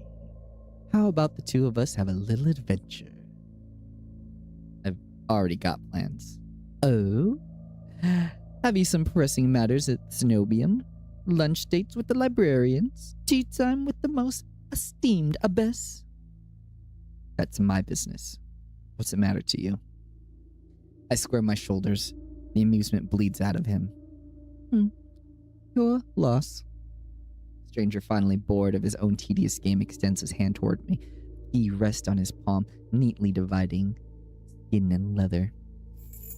When he makes no other move, I reach for the key. As soon as my fingers graze a smooth brass, his hand springs shut on my elbow. Veer is... Oh, his name's Veer? He's still a stranger to me. Hey. He yanks me down. I stagger, my shoes slipping on steps. For a sick moment, I fear my bandages will unravel under his touch. But he's careful not to disturb them, even as he grips my arm. I knew I smelled blood. You reek of the road. And death. And that fucking doctor. His voice is once silken, slowly, smoky growl. Oh, I knew it! The shadows around him seethe and boil. And something else. He murmurs against my throat, nose grazing my jaw. His breath trails down my neck, sending a thrill of dread through me. His wide, flat eyes gleam with naked hunger as he gazes at me. Let go! Just when I fear he'll bite, his grip loosens, his eyes widen with awe. It seems I've underestimated you. You're... here. The stranger's ears flatten. He releases me with a short breath. I yank my arm back, massaging my bandages. He twists around to see a woman duck from the curtain beneath him. From the look of the pressed white uniform, I'm almost certain she's a cleric with the Cenobium. It's Golden Cleric. I leave you... Oh, okay. I leave you for all of what? 10 minutes and you're making trouble again? Will you quit harassing the tourists? The stranger, Fear, I take it, rolls his eyes and flashes a cleric a writhing smile. Oh, hold on, did my eyes roll? Hold up. I could be bigger.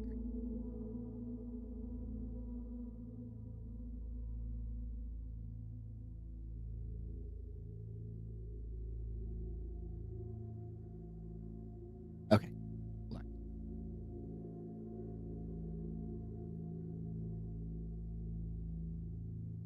Okay.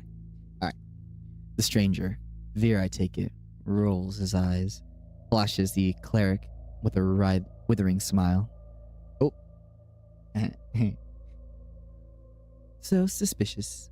Can't you see this is a friend of mine?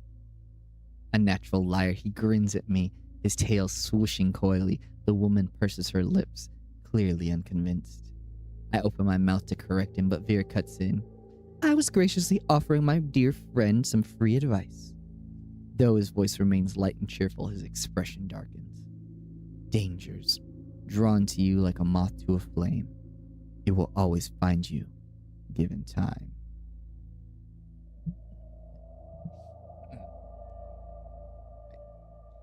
The woman clucks with an L, clucks her tongue.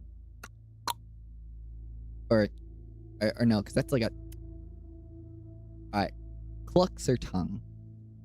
As though... The internet has ruined me, man. As though she heard this recital 102 times. Word to the wise. Word to the wise. Don't take free advice from lazy foxes lounging in the streets. This crook would sell water to a drowning man for the sheer enjoyment of it. She shrugs off, a wilting look from Veer. Oh, please. Any friend of yours knows it's true. Now hold still. Oh. Veer rises gracefully at her approach. He pushes his hair aside so it drapes over one shoulder, exposing the long line of his neck. And suddenly, it dawns on me. The jingling I heard from earlier wasn't coming from a harness or heavy iron chain around a hitching, but a heavy iron chain wound around a hitching post and padlocked to the back of his collar. The woman produces a crowded key ring from her pocket. She rifles through a dozen identical keys before selecting one and slotting it into the lock. Yeah, I caught that. Come on. Unless your friend is tagging along on our merry little soulless hunt. They're hunting inside the city? And why was she in a brothel? That soulless in the waste did seem ravenous. I'd rather not run into another one like it. No, thank you. Cleric regards me with polite, if tight smile, marching down the stairs. Veer lingers. He stretches his arms over his head with a yawn. Oh, he does the cat stretch. I try not to stare at the way his stomach flattens when he arches his back. It's the cat stretch! Your little secret is safe with me. Try not to get yourself killed, Veer hops off the stoop and bounds after the woman. His tail sways merrily, as though he hadn't just lied and threatened me. Wait, did I get my key back? Did you try that thing I mentioned? The Loventian knot? Don't be talking about knots, bro. The one where you take 3 fingers? Whoa. The one where you take 3 fingers? Actually, don't tell me. Knowing you, it's probably... Yep. Veer's airy laughter echoes down the street. It's only after he and the cleric have vanished from sight that I realize I'm still missing something. You didn't get the key. Wait! Reflexively, I shove my hands in my pocket and find it. The room key. I ease the key from my pocket, smoothing my thumb over the jagged teeth. As I try to recall the touch, a tell of any hint of Veer's sleight of hand, but I can't figure out how he did it. All I know for certain is that the Cenobium saw fit to leash him. Fate I could share, if that's what his vague warning meant. That's not one warning, that's 2 warnings that you've gotten. Me. We should probably chill. Or 3, actually. Everybody's warned us. The whole fucking bar went dead when we even mentioned the Cenobium. I let my eyes drift skyward past the lanterns gently swaying in the breeze to the Cenobium faintly visible through the haze. Just one glimpse is all I need, and I can put all this behind me. Oh, yeah. Even if it isn't up to something, it's up to enough where people will just like...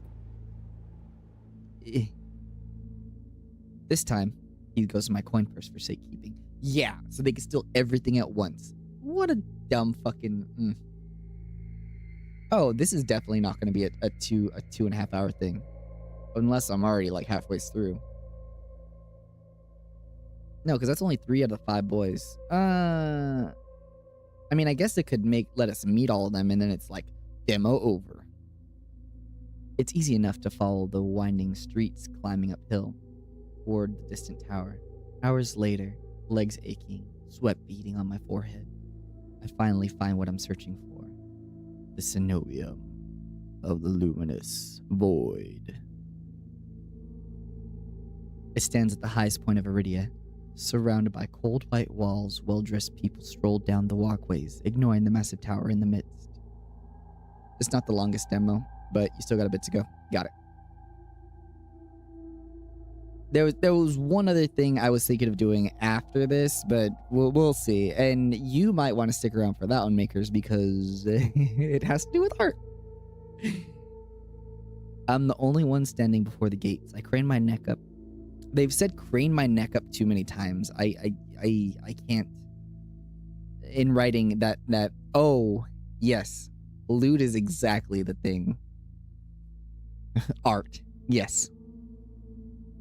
At the cenobium spires, disappears in the clouds overhead.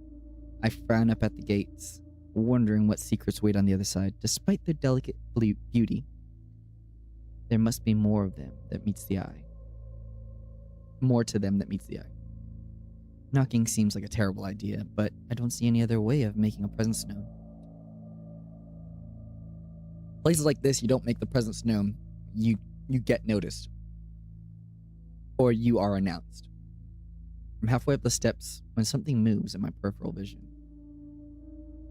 A shadowy figure crouches beneath one of the white walls. They reach out and tug the vine, testing its strength. Oi! You there! The shadow vanishes quickly as I spotted it, and the gaunt-faced man in the crisp charcoal uniform marches up a step towards me. Oi! Another tourist? Get out of here once you're done gawking. A dismissive wave accompanies his equally dismissive words, and he turns without even waiting for my response. I look back where I saw the intruder, but there's nothing, just leaves, blowing gently in the cool breeze. 2 seconds, I'll be right back.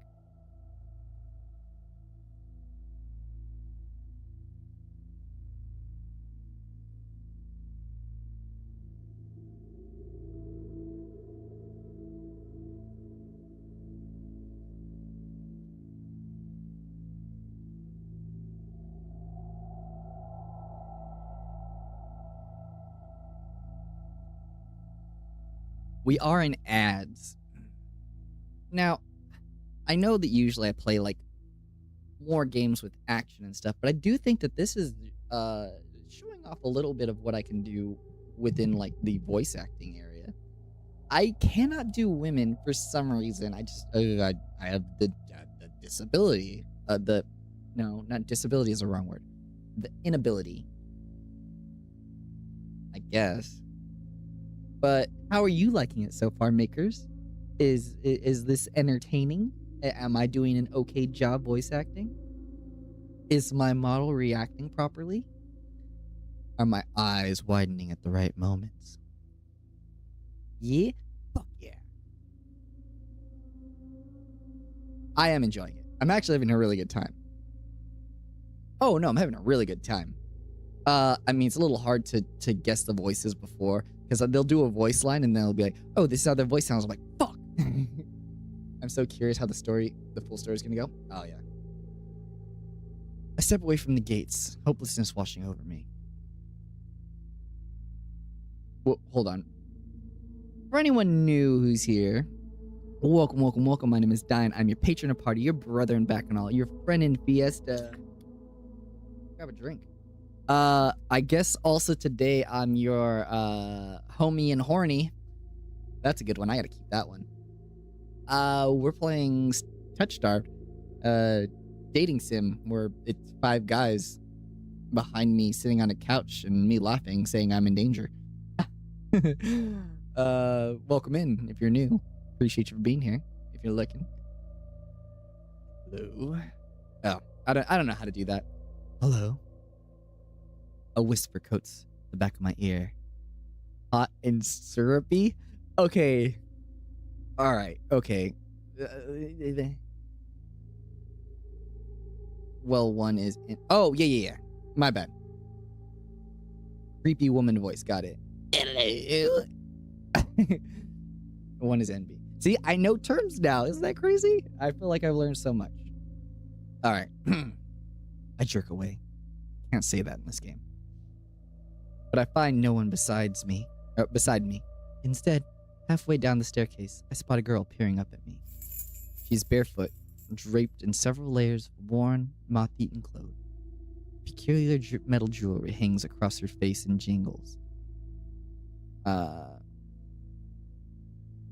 Each slight movement. That kind of reminds me of like belly dancers, right?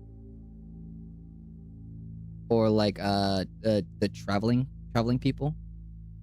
With the G word we're not supposed to say anymore, I guess. Her eyes are her most striking feature.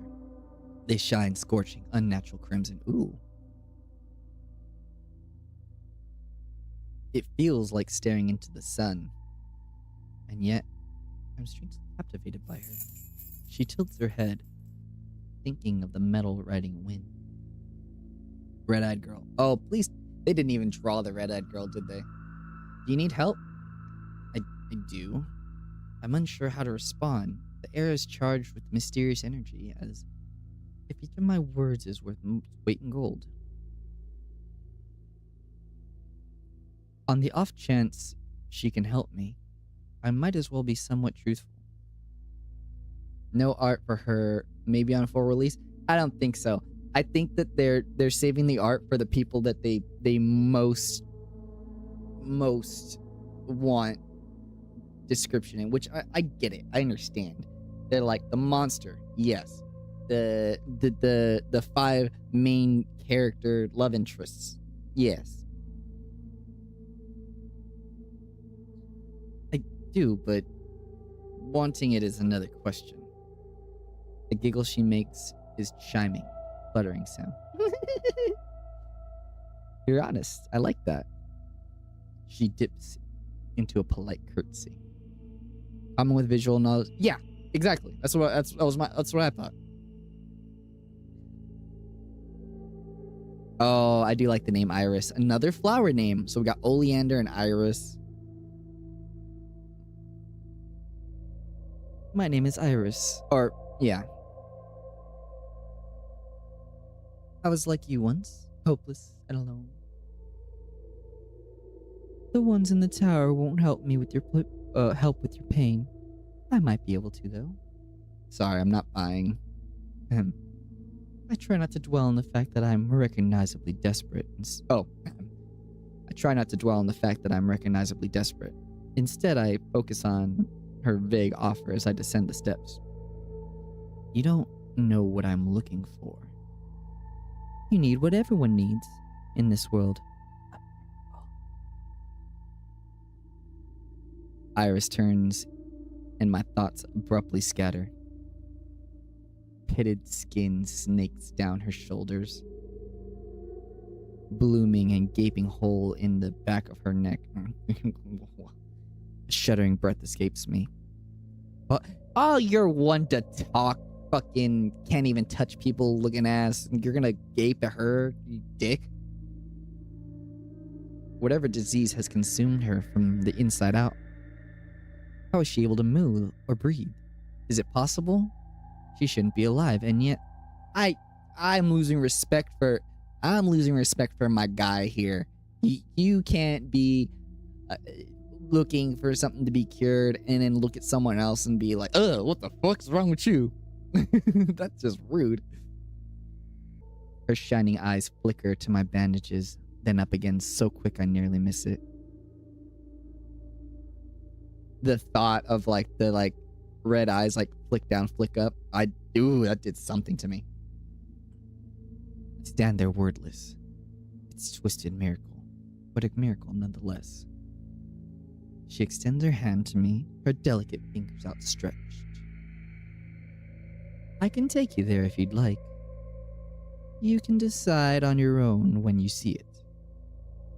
Her hand frailed, marred with tiny wounds.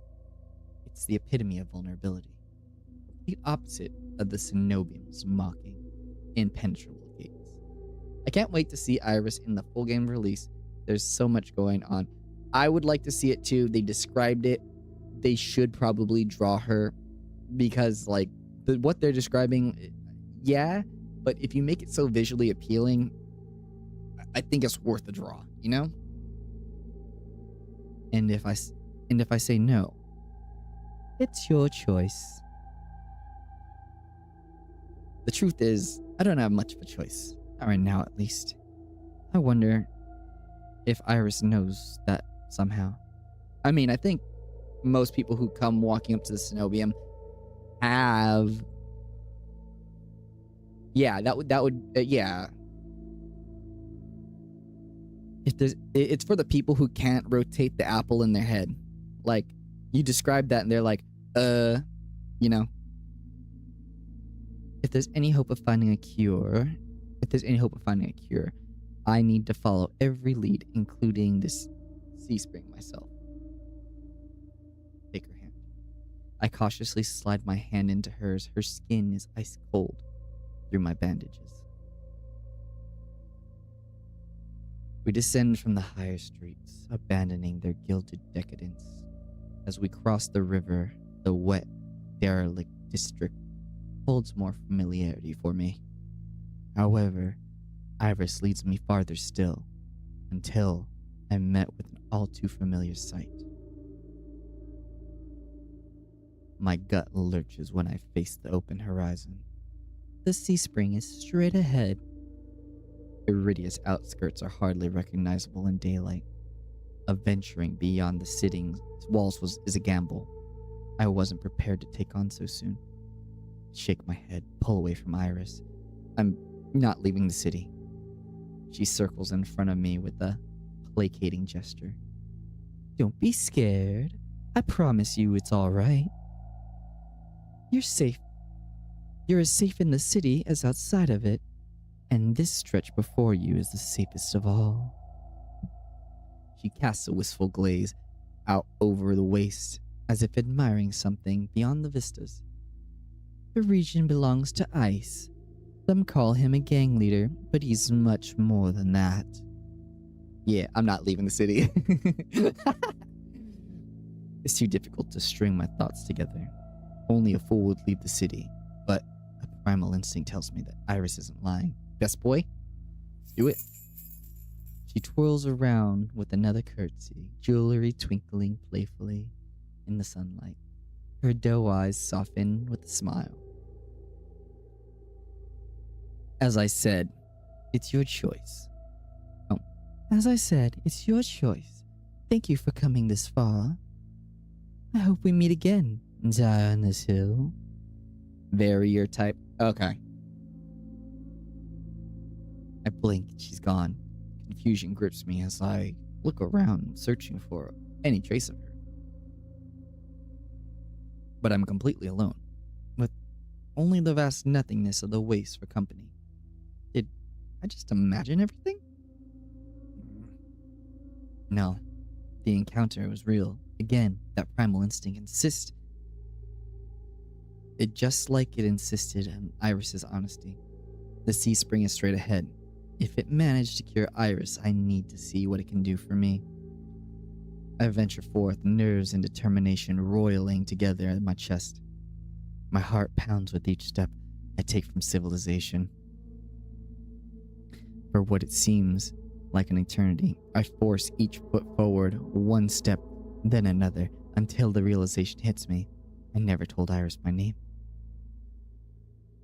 Something pierces the horizon ahead of me, a building nestled in the tall cliffside.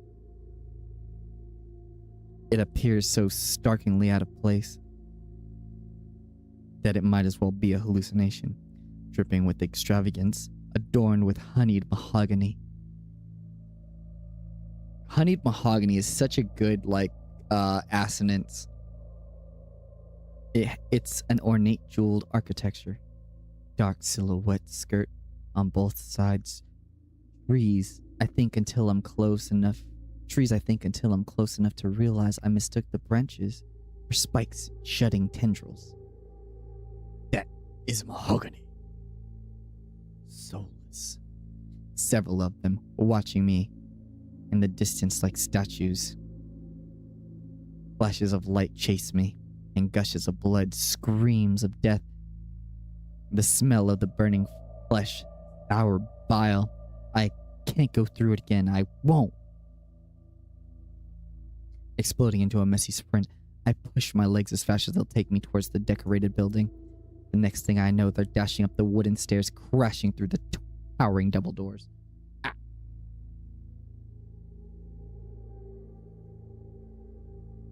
What? What? Hold up. Thank you, makers.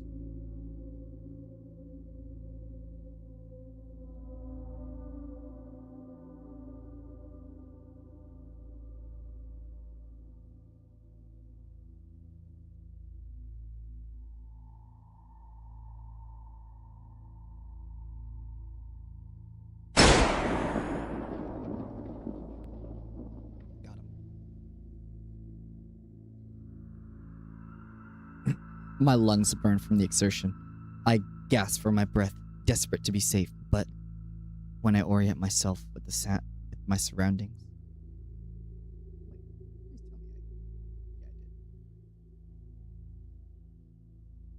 Ooh. It's more hellscape than sanctuary. Blood flows all around me, overwhelming, my vision with a lurid, unholy red. Instinctively, my hands leap into my mouth. But the rotten stench of blood never comes. Instead, a smoky scent hangs in the air, sharp and spiced. Alright, I'm working on it. I swallow thickly. Heyo. Convincing myself that it's not as gruesome as it appears. This has to be the Sea Spring, the place that grants miracles. All pillars flank me, blanketed in written notes, seating, pillows scattered on the floor. A rustic kettle sits nearby. Someone must live here, despite how eerily empty it is. Stay silent. I approach the paper-covered pillars. Maybe something here can tell me more. I reach for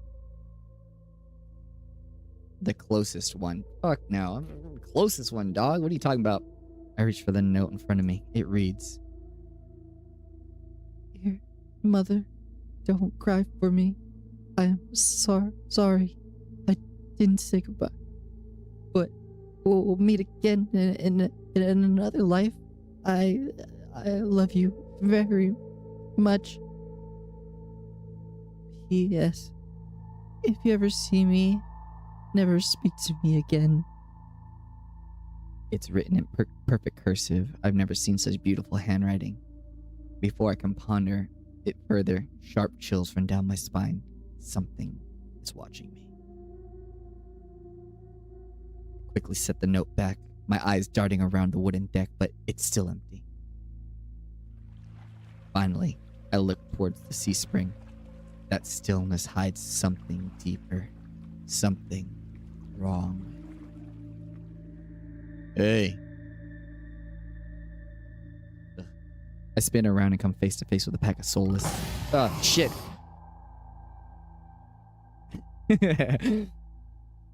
They chitter and growl, tendrils and spikes flaring, threatening. All different sizes and species, but sharing one identical trait, glowing crimson eyes.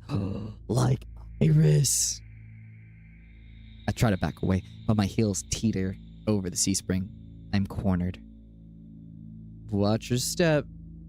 It's deeper than it looks. The voice again. At the sound of the soul, at the sound of it, the soul is freeze, their snarls quieting. Okay. Ooh. Ah. Ah. I don't even. Nice.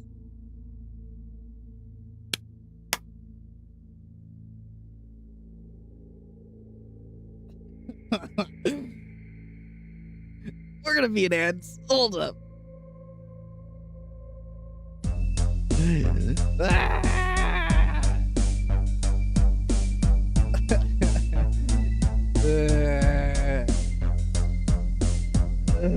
Okay.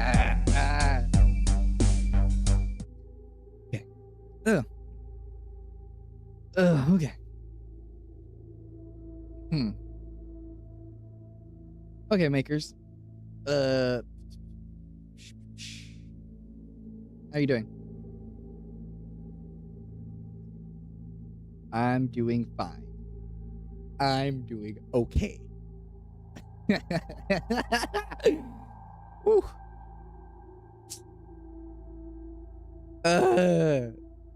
Yeah. I'm giving you a virtual fist bump.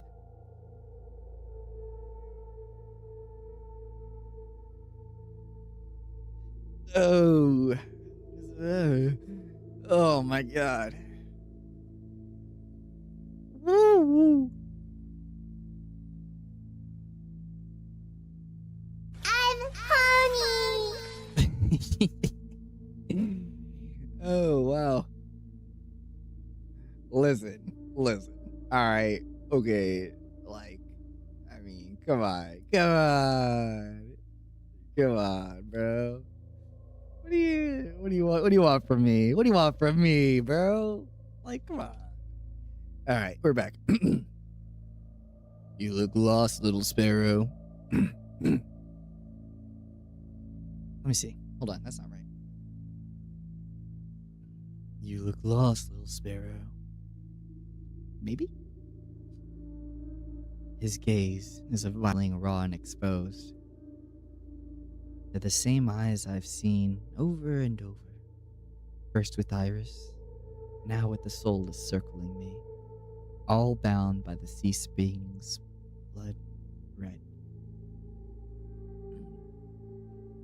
In the shroud of darkness, behind him shapes like massive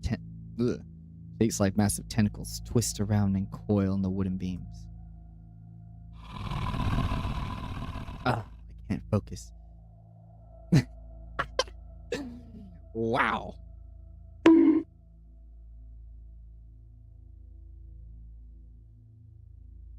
They're not advancing, but that could change at any second. Panic rises in my throat as I struggle to track them. Hey.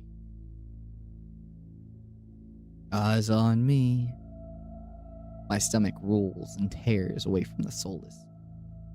Don't ignore someone that's talking to you. It's not polite. For a moment, anger knocks my fear aside. Who is this bastard? Don't talk to him like that. How dare you? I really want to say fuck you. Alright, hold on. This is the only spoiler I'll ask. Makers, if I say fuck you, do I get a nice response, or am I an asshole? This is the only one I'll ask. Because I feel like if I said fuck you, he'd be like, fuck you too. I haven't played this in a minute, but I think it amuses him. Got it. That was my original. I look right at him, unnerving eyes, and hold his gaze defiantly. Fuck you. Is that better? Yes, let's go. A crooked grin cracks across his face. Bastard. We'll work on it. I scan the souls again. They really aren't attacking, and are posturing more than anything else. It's as if they're waiting for commands. Did you tame them? Power of the sea spring. They're hungry, so they might bite. You could give me a reason to stop them. How about I didn't do anything wrong? Trespassing? And that's punishable by death? He gives a non-committal shrug. Expecting mercy was your first mistake. The voice stops in my throat. The bastard's terse coolness is both infuriating and terrifying, and horrifying. I rack my brain for a way to defuse the situation. Okay, fine. I need help. I thought the sea spring could cure me somehow. My voice wavers pathetically. Honesty has never been my strong suit. He cants his head to the side, appraising me, but doesn't respond. If I fidget nervously. I'm telling you, I came here for help. Are you listening? Your hands. Alarm jolts through. I don't have a gruff enough voice. I am so sorry. His voice needs to be gruffer. It needs to sound like he's gargling rocks. I'm trying my best, dude. I'm trying. Alarm jolts through me. I hide my hands under my cloak. Show me. Why? Won't ask twice. With a sharp exhale, I reluctantly hold out my bandage hands. Are you getting off on this? Unwrap them. He even makes the animal yeah. Heat rushes to my face and fire to my tongue. I should give him a piece of my mind, but not when his soulless are one command away from ripping me to shreds. Yet, no matter how much I will myself to move, my body stays frozen in place. I stand there for a long, agonizing minute. Hands are trembling when I finally raise them. I know the skin beneath the wrappings all too well. Hideous, unnatural flesh I've grown to despise. I grip the edge of my bandages. Stop. With a weary sigh, the man slides off the beam and lands with a thud that shakes the panels underfoot. He's a monster, tall, imposing, with a presence that commands the room like gravity. Lantern light sculpts all his face in sharp, unforgiving lines. Subtle.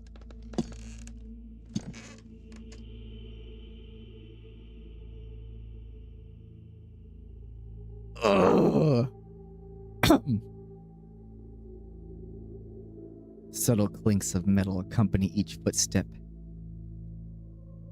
The closer he gets, the faster my heart hitches. What does he want? Is he gonna kill me? I step backwards. And finally... and find nothing to set foot on. I've forgotten my back was to the sea spring. I fall right before a warm hand clutches my lower back. Woo! I'm hovering above the sea spring, the scent smoke on my leather, of smoke and leather enveloping me. Blazing eyes bore into mine. Told you to watch your step. I'm too stunned to muster a response. Like I weigh nothing, he guides me back to solid ground.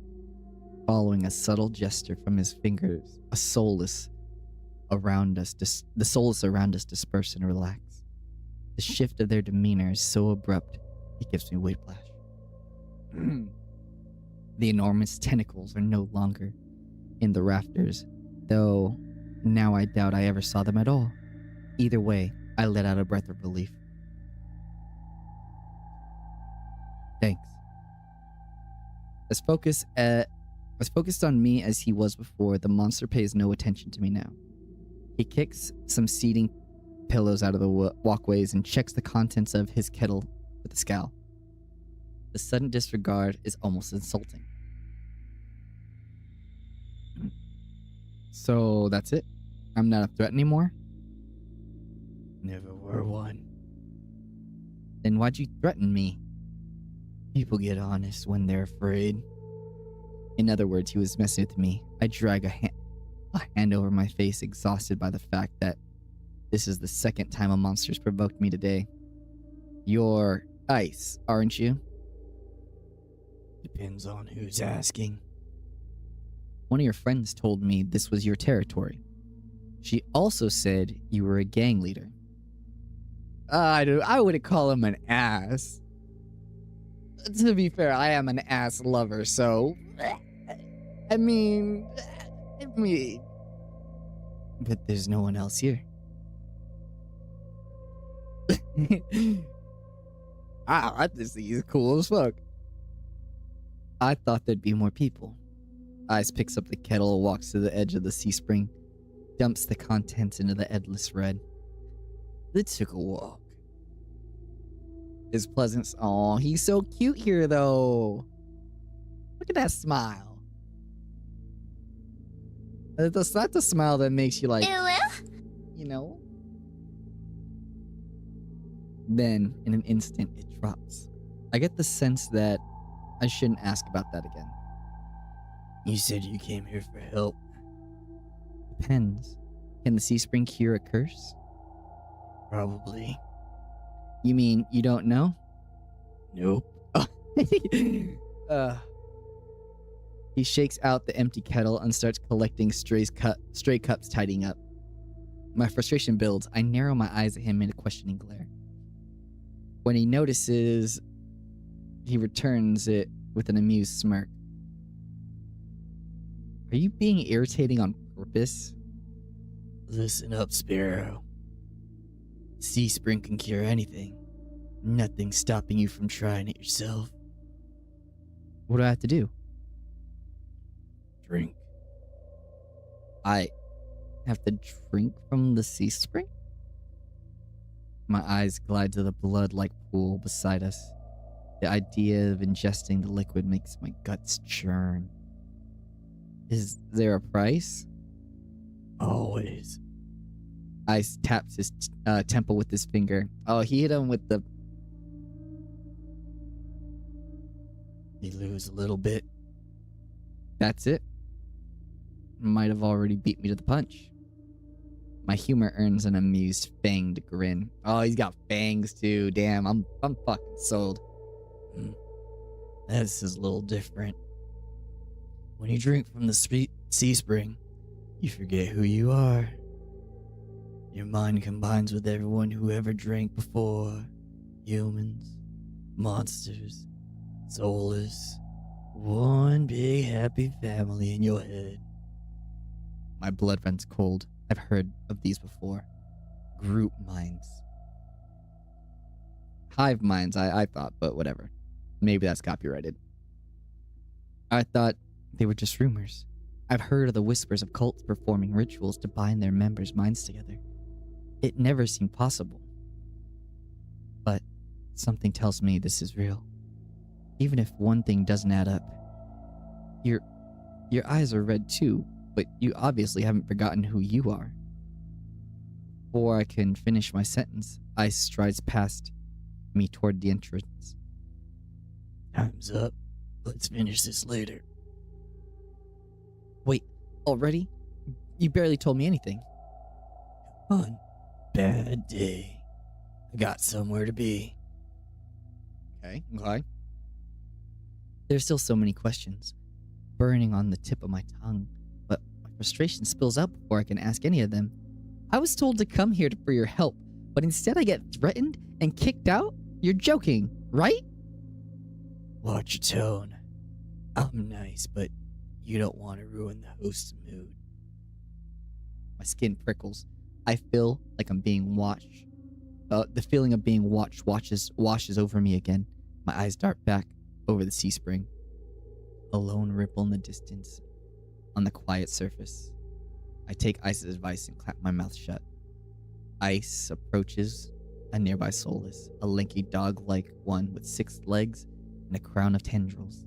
Several sets of red eyes adorn on its sides.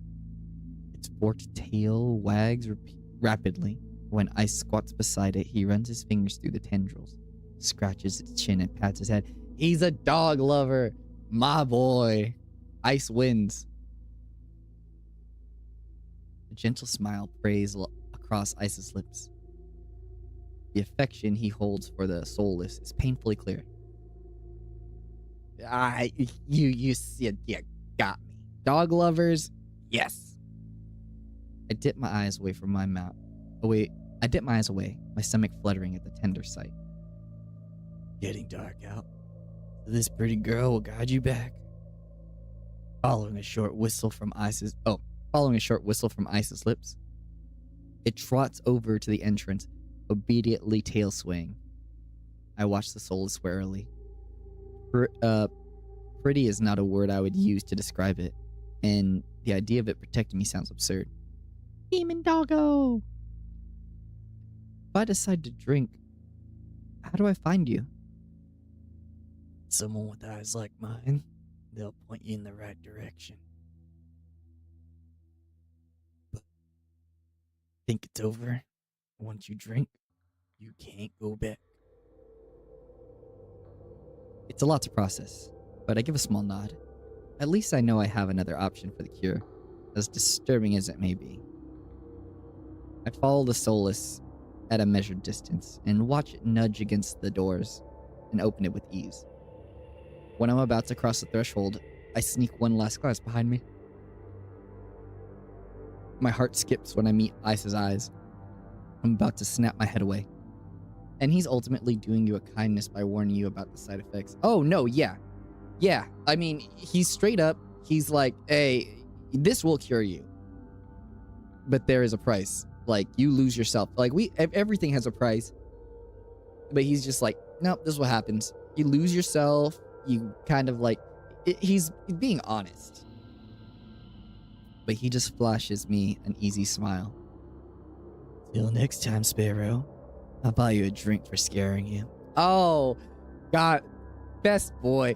What them horns do? Handlebars. That's what they do. That's what they do, bro. Thank you. Makers.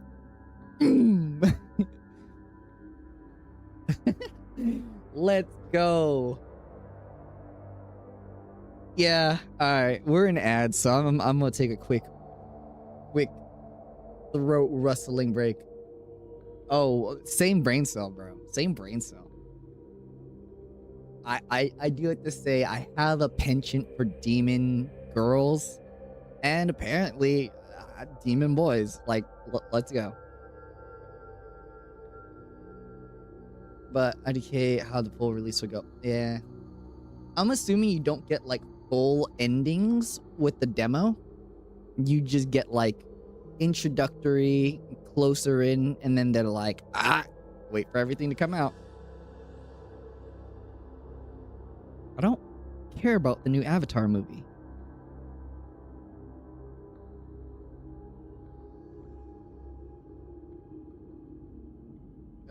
You get some little diet endings, which I assume will be changed upon release. Okay. But yeah, okay. Makers, hold up. Makers.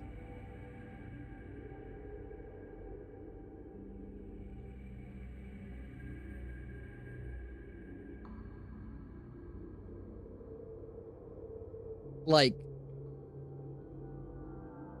come on. Is there not a resemblance? Like, we got the choker with the necklaces, the short necklace with the long necklaces. Oh no. Yes. About that, huh?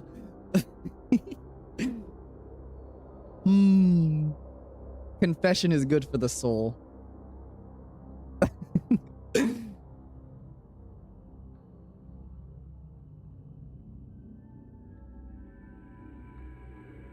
Anyways. Agreed. Agreed.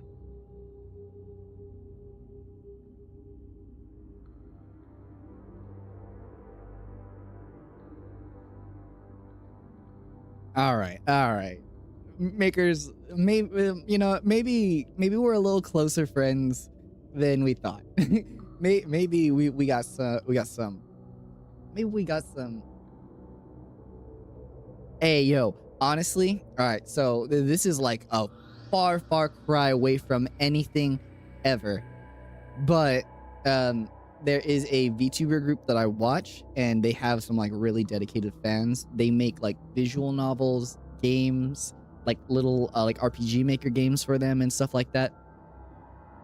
I would be ecstatic if someone took my like personality and my body and put it into a game. Honestly, like I think it would be really cool. So, like, if anyone ever like liked me like that, I'd be down. Obviously, dude, put me in a dating sim. My personality's fucking perfect for it. What are you talking about? Like, perfect. Leander has my favorite face. Veer has my favorite body type. And ice just makes you quiver. Outside, more crimson-eyed, soulless scuttle about. Oh, has your body type. Got it. I was reading that as favorite body type.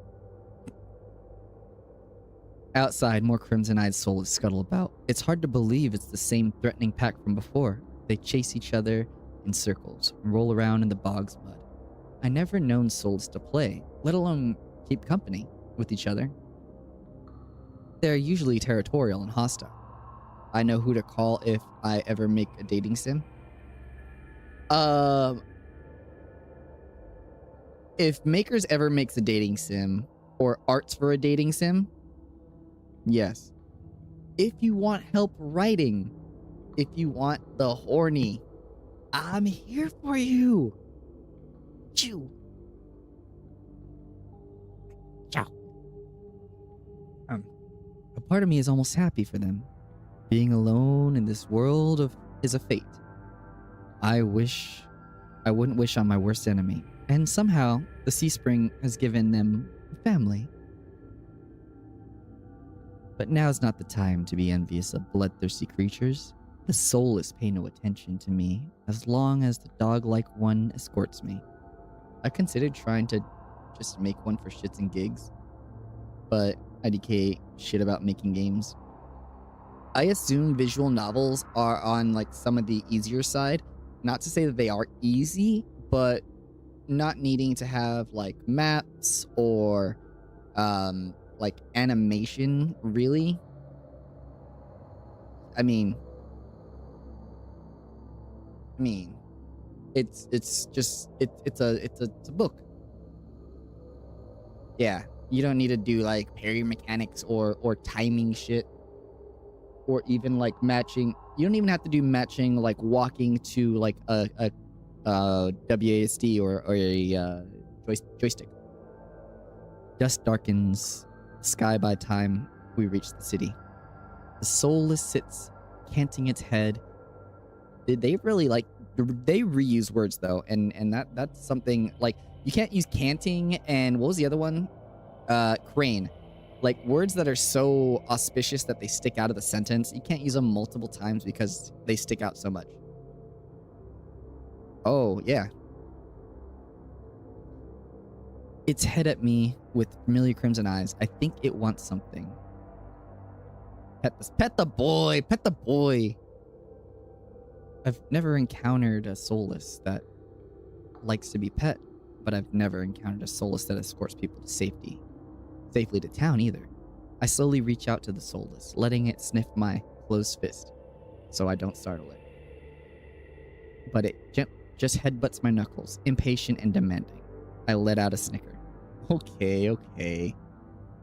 I carefully glide my fingers through the soulless tendrils and scratch beneath its chin just like Ice did. Yeah, they've also revised the demo a couple times, so it's possible they edited phrases that I didn't realize there's some recycled phrases. Yeah. Just as someone who like takes a lot of interest in like language, linguistics, and like writing, when certain words are super, super like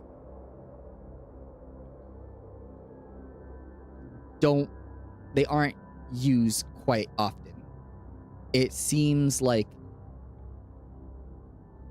they're used more often when they're used twice in a script. Because for me, like if I hear someone say, "Oh, crane," like if they're talking about like a crane, like the animal, fine. But if you're talking about like craning your neck, it's just so like people don't say that normally. It's a little bit anachronistic. I maybe not anachronistic, but out of place. Not common.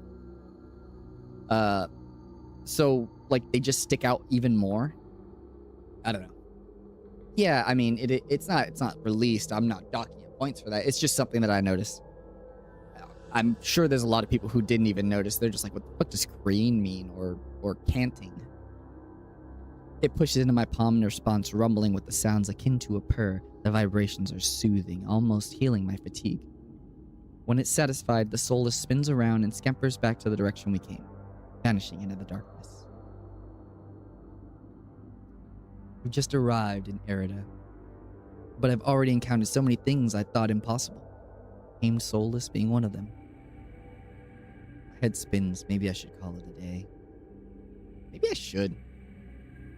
Try not to, to the fucking... Nightfall creeps across the streets of Erida. The city, labyrinth, even in the daytime, has now become a warren of treacherous alleyways. Yo, these guys definitely had a thesaurus open. Like, they really did. The streets are completely deserted. If I hadn't been here earlier, I would have thought this city to be abandoned. My steps slow, hearing a rustle in the dark. I strain my ears, but everything is still. Is the silence playing tricks on me? I need to move. I draw my cloak close and move towards the nearest building to disguise my silhouette in the dark. It was quiet, wet sound, the sound of blood, flesh squelching. Something is out here in the streets. A soulless? A monster? Always pet the boy makers. I'm not quite sure which direction it came from, but I can't stay either. I need to get somewhere safer. So I keep my eyes sharp and listen. I need to save.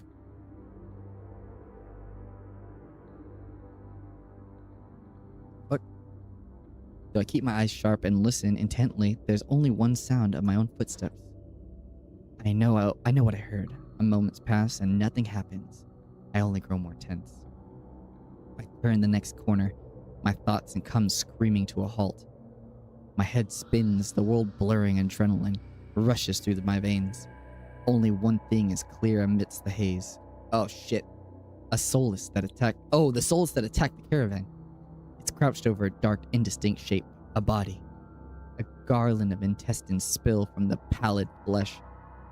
Blood grouts the cobblestones. That was good. That was good writing right there. That was good writing. Holding my breath, I step backward. When the wet slurping sounds don't abate, I take another, then another. Then a shard of the classic. Step on something that makes noise. The world slows to a crawl. The soulless raises its head, blood dripping from its tendrils. Every single one of its bulging eyes fixed unblinkingly on me. It's really here. It's coming back for me. Yeah, run.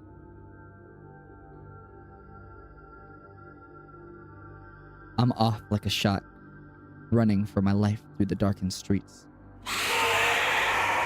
Jesus Christ. The soulless howls, the raspy voice harsh with hunger, heavy footfalls pound after me. Hold on, I need to check that timing because I don't know if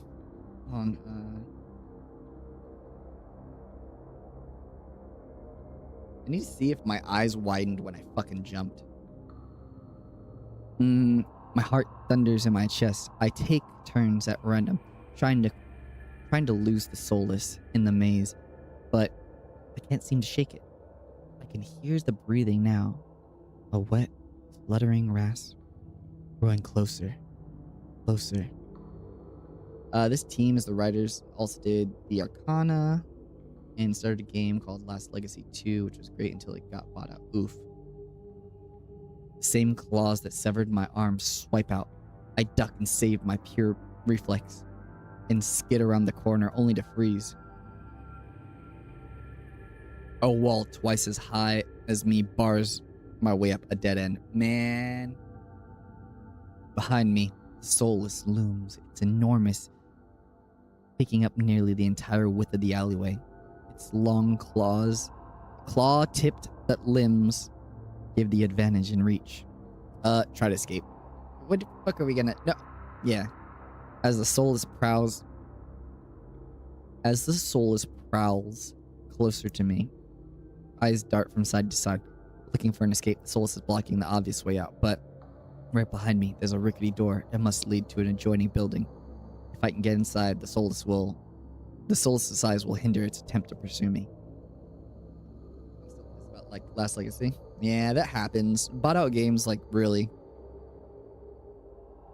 I whirl, grabbing at the handle. It turns completely. The hinges creaking as I push, and I feel a flash of hope before the weight of the door hits from the other side and slams shut. The click of a lock, oh my god, turns grimly final. In this wretched world, few people will stick their neck out to help their own flesh and blood, never mind a stranger. The soulless gives a rasping hiss. Alright, who's gonna come save me? Who's gonna come save me? Is it gonna be Ice? No. No, not Ice. Either Leander or someone new. Only warning I get before it lunges towards me is a flash of claws. I hurl myself to the side, but the slick cobblestones betray me. I fall sprawling over the rough stone. As the soulless looms over me, I scramble away from it until my back hits the wall. There's nowhere left to go. It descends on me for the kill. Oh wait. But the impact never comes.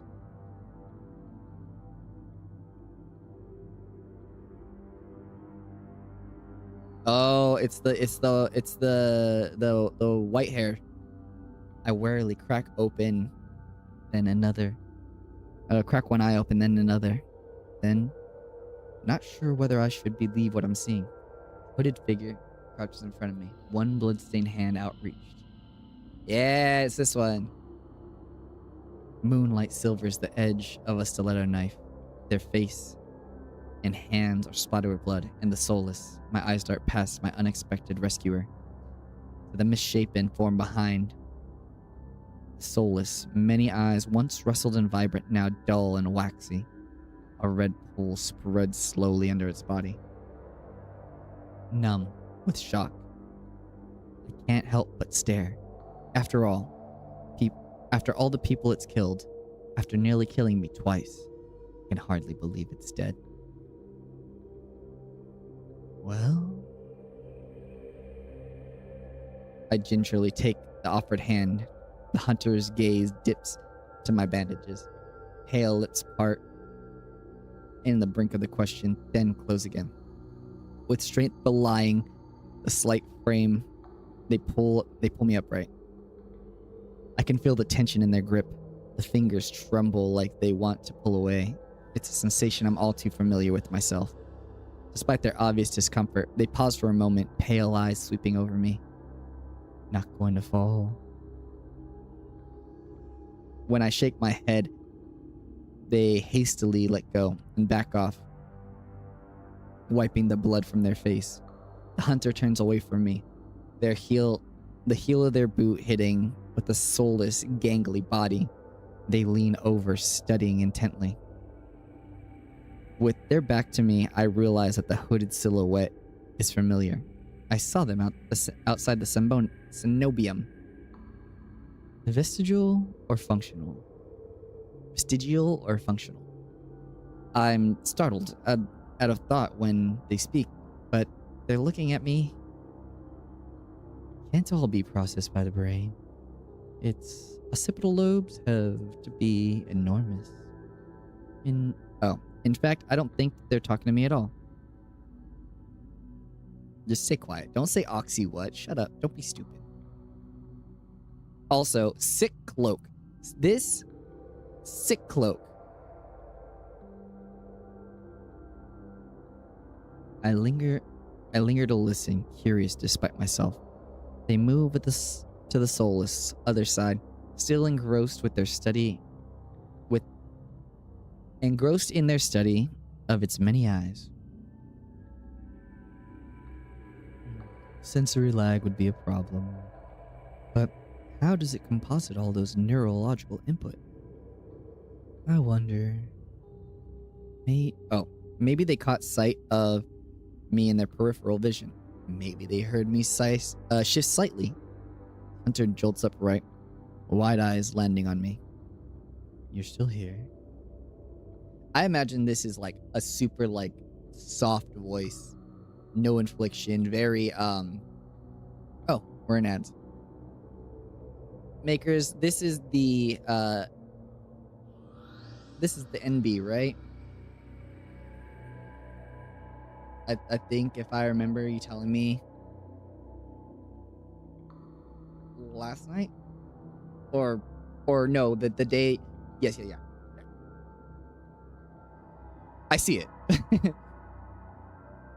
Great art though. Like I said again, the pupils, the weird eyes really get me. That's one of the reasons I asked for heterochromia. Weird eyes are like my thing. Yes. Oh yeah. I noticed that a little bit, you know. Like eyes are the windows to the soul. Wonder what that's about. I don't know. It's not red like ice's. Wonder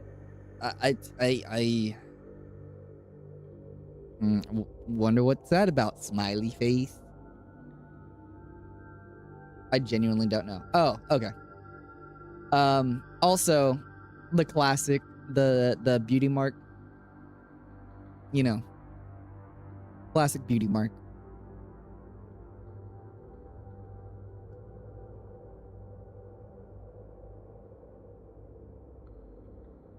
It's not revealed yet. Got it. I don't know what do you call like a harness choker combination? I had to guess they're cursed too, but I didn't hear the details. I mean, that's a solid guess. What do you want? I saw you at the Cenobium earlier. Gorget? That's a real thing? I'm assuming it's armor. Gorget. Got it. That sounds French. I saw you at the Cenobium earlier. Do students there usually go soulless hunting at night? I wouldn't know. I'm not a student.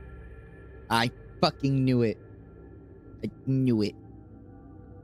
You can't fool me, French people, with your weird ass letters. A teacher then? No.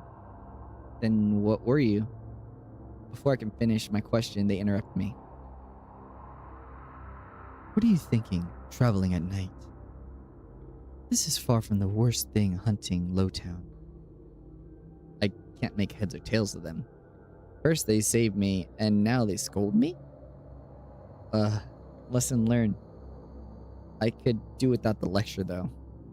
To my surprise, they break eye contact. They frown through their disapproval. Though their disapproval doesn't seem directed at me. If you're not going to run off screaming, you might as well wait until I'm done. Their attention glides back to the soulless corpse. They examine it with inscrutable expression. I clear my throat to fill the silence. I'm dying on this hill. First they save me, then they scold me. My type. Fucking Ricky. Yeah. They're intriguing. Min. Min? Okay. I would say that's a weird name, but we had Veer, Ice, Oleander. I guess. Suddenly, Min tenses. Their blade flashes. They drive it into the back of the Solus's neck. The Solus thrashes around, letting out one rattling hiss as the air leaves its lungs. Min leans on the blade, driving it deeper and deeper until they sickening crunch and the creature goes limp. My heart thuds in my chest. It must have been clinging to life by a thread. Min straightens up, withdrawing the blade in a single smooth motion. Better to put the wretched thing out of their misery. They calmly clean the blood from their knife. I swallow. Hey. My eye still glued on the cooling corpse. Are you some kind of scientist? Min stops mid-motion, lifting their head to stare at me. You know exactly where to strike. Have you studied their anatomy or medicine? Not quite. Why is Solus inside the city? Min looks at me with eyes searching before the realization draws. Or dawns. You're new here. There's no walls around the city. Solus can come in and go as they please, until someone is contracted to stop them. The Cenobium patrols don't bother to protect Lowtown. Not anymore. Let me guess, you're not a fan of the Cenobium. I wouldn't go that far. Either way, it looks like I owe you. Dude, we owe so many people. We're gonna get our ass passed around like fucking a party bong. Min's brow abruptly furrows, and they sheath their knife, motioning for me to follow. It's not safe here. The vultures can smell death. I'm not quite sure what they mean, but I don't want to stay lost in the city. I trail behind them as they stride down the street. If it's so dangerous, then why are you helping me? I came for the bounty on the Solus, and you were in the way. You're nearing the end? Okay. Not killing you isn't the same as helping you. Don't count on being so lucky again, or you'll be dead by sunrise. Their answer is stingingly harsh. I hold my hands up, trying to forestall any more snippy comments. Alright, I get it. I'd love to get out of your way, but I'm sort of lost. I just need directions back to my lodgings. Their brow furrows slightly. They open their mouth, and for a moment, I could swear they look regretful. They sigh and shake their head. It's too dangerous at this hour. I'll take you to wherever you're staying. I wasn't expecting to get directions given their attitude when they realize I'm staring. Hold on. I wasn't expecting to get directions. Given their attitude, when they realize I'm staring, they look away and huff. It'll be faster, that's all. I have a room at the Wet Wick, and at the name, Min's face falls. The gaudy cesspit. Not a fan? It's full of drunks and idiots. What do you think? Oh, prude. Sorry, can't get behind Min. Sorry, bud. Not part of my crowd. True. True, it doesn't seem like their kind of place. Well, that's where I'm staying. Are you taking back your offer? Thank you, Ricky. See, Ricky gets me. Ricky, How make... many? Oh! What's up, Masky? Welcome in. My name is Diane. I'm your patron of the party, your brother in Bacchanal, and your friend in Fiesta. Let's grab a drink. We are playing Touchstarved, which is it's an ultimate game, a dating sim with gothic horror vibes. and a lot of sexy people to fuck. Yes, it was suggested by our very own Maker's Mantle. Hot. This person is not my type because they do not like drinking holes and all types of debaucherous. They're a little too straight laced for me. That's Other than that, they're very pretty. Just I can't. I can't be with someone too straight laced. We're here for ice. That's the boy. That's the boy right there. Woo. This way. Yeah, ice is obvious winner. I don't know. I guess there are other people who are like, I don't like that. Whatever. Min's route is completely different from my slow, early morning meandering.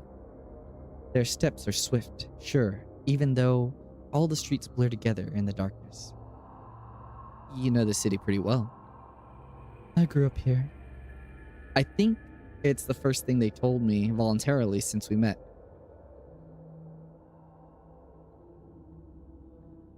He's literally called him. He's him. Cross was nice, but that was it for me.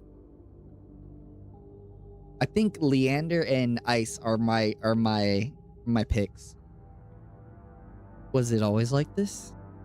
Min gaze wanders, dragged along the dingy buildings. I struggle to decipher their expression. Regret? I can't with Leander. He's got my face. Alright, okay. Alright, Makers. I'll take that hit for you if I have to. That will be my cross to bear. I will... I'll do it for you. Just so you don't have to. Just so you don't have to. Out of my regaling benevolence, I guess I'll take that one. No. Erida was never perfect, but it used to be a place worthy of living. Can't make heads or tails of Min's answer. Erida's the last bastion of humanity in this wasteland. Where else is worth living? The wet wick's not much farther now.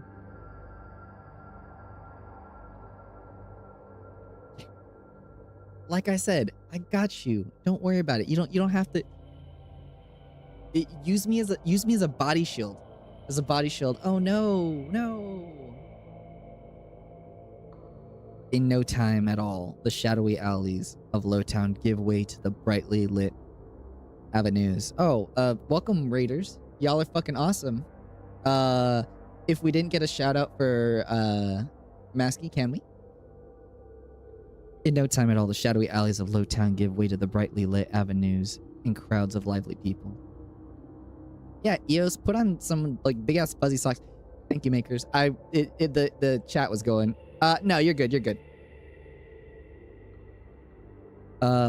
It's as if half the city is poured into Amaryllis district. Colorful streets of laughter, clinking glasses, and music assault my ears from every direction. Yet, most of the noise comes from the wet wick. Can't be all crusty. Oh, not the crusty socks, bro. Sure, yes. Okay. Whatever, it's fine. Bright lanterns frame the tall, familiar figure. Oh, hear us. High on this hill, and Min I see. It's hard to say which of you is more surprised. You know each other? Min is a freelancer who does a few errands for me. They're quite reliable. Though I can't say I remember you ever escorting travelers. Guy on this hill walked into the jaws of a soulless. I thought bringing him here would be less trouble. If you're staying here, I take it Leander was able to help you. As it happens, I was also headed in the direction. Shall we? Fine. But he still owes me for yesterday's work. Feet gotta take turns being warm. True.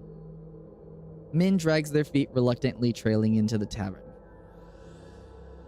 I think the hardest part is since there's like 5 voices I gotta do and my own, I lose track.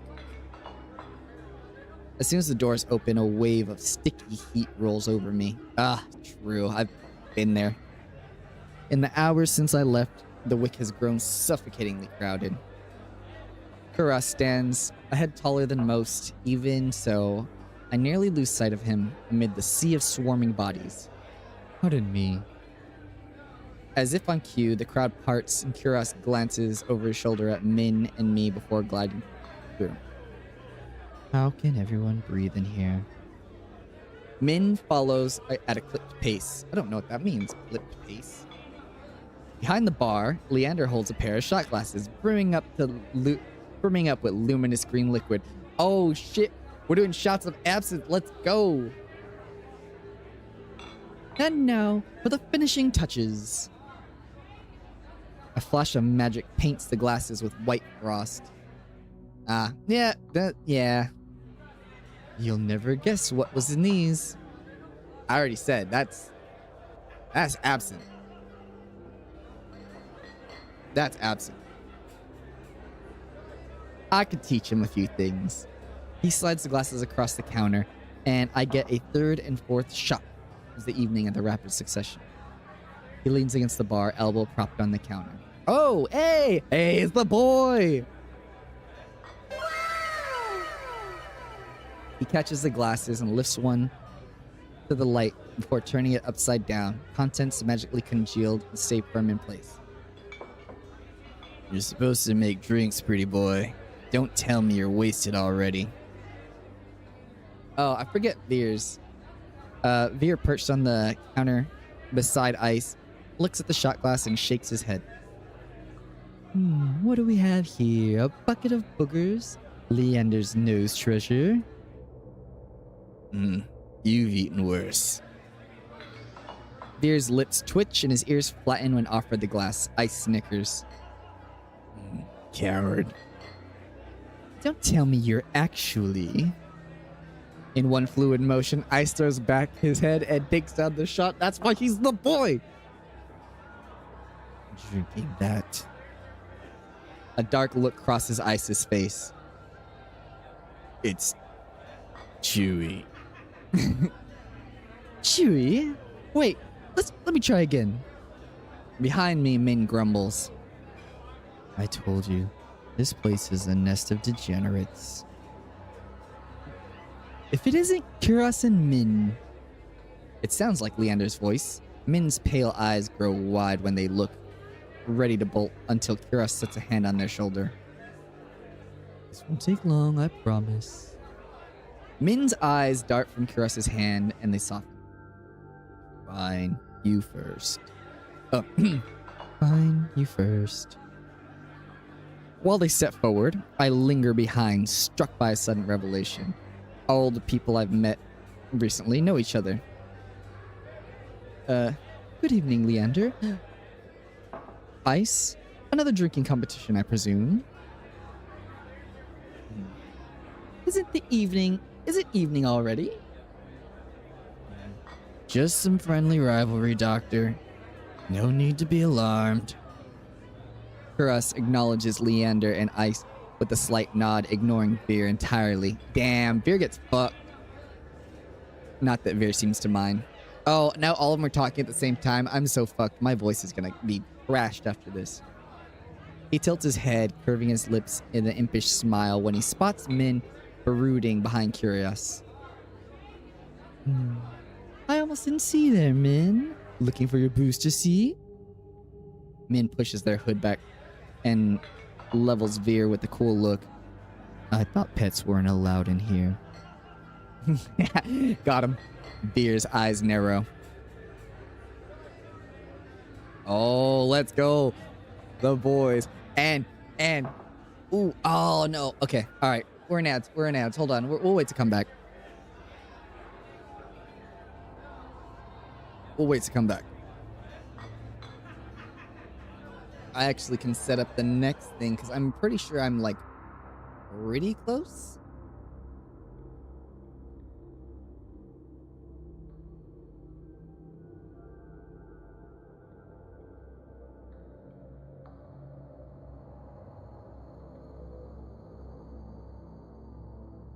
Right? I feel like we're getting pretty close to the 10. Yeah, you're almost done. Sick.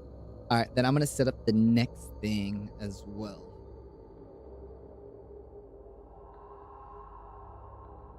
Boop. I could tell because all the boys are together, and like that seems like the climactic ending. I am enjoying it. This was a good suggestion, makers. See, I may not be of the persuasion of gentlemen, but this was a fun time. I think that more people should enjoy this game regardless of their persuasion, you know? I mean, very least, have a drink with some of these boys. I can't wait to find out more about the story and the world building. I can't wait to not have to do all the voices. Okay, I think we're back from ads. All right. At the first sign of the impending fight, Leander vaults over the counter. Let's try and keep the peace. Not every day the esteemed doctor takes up a drink. His arm snakes around Kuras's shoulders. You are finally taking me up on that drink, right, Kuras? I'm afraid not. We're merely escorting Dion this hill back to his lodgings. Kuras gestures in my direction. My stomach sinks. I reluctantly step into the light. Leander's face brightens as soon as he sees me. Dion this hill! It's been so long! Everyone, this is Dion this hill. He's new to Iridia. I feel 4 pairs of eyes fix on me, and suddenly the bar seems to be suffocatingly small. My voice nearly catches in my throat. We've already met. Actually, I already met everybody. You've met?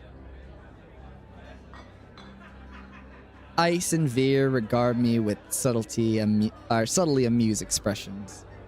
We did. We did. Not that long ago. Veer. I'd like to think we crossed paths once again. It must be fate. I roll my eyes. Veer looks far too pleased with himself. Well, this calls for drinks. I'm buying. Leander's a homie. All eyes turn to Leander, freeing me from the burden of attention. I still can't believe they all know each other. Watching them talk among themselves is surreal. Lastly, makers. Our boy with whiskey on the rocks. My man. But for the first time I undertook the journey to Iridia, I feel a faint glimmer of hope. I think I know I was meant to meet them. The low, pleasant rumble of Leander's laughter pulls me up from the restless thoughts. I've got to admit, I'm surprised. You make friends fast on this hill. I wouldn't go that far. We're more acquaintances. A wise man once said, acquaintances are merely friends you haven't shared a drink with yet. I got it. Well, hold on.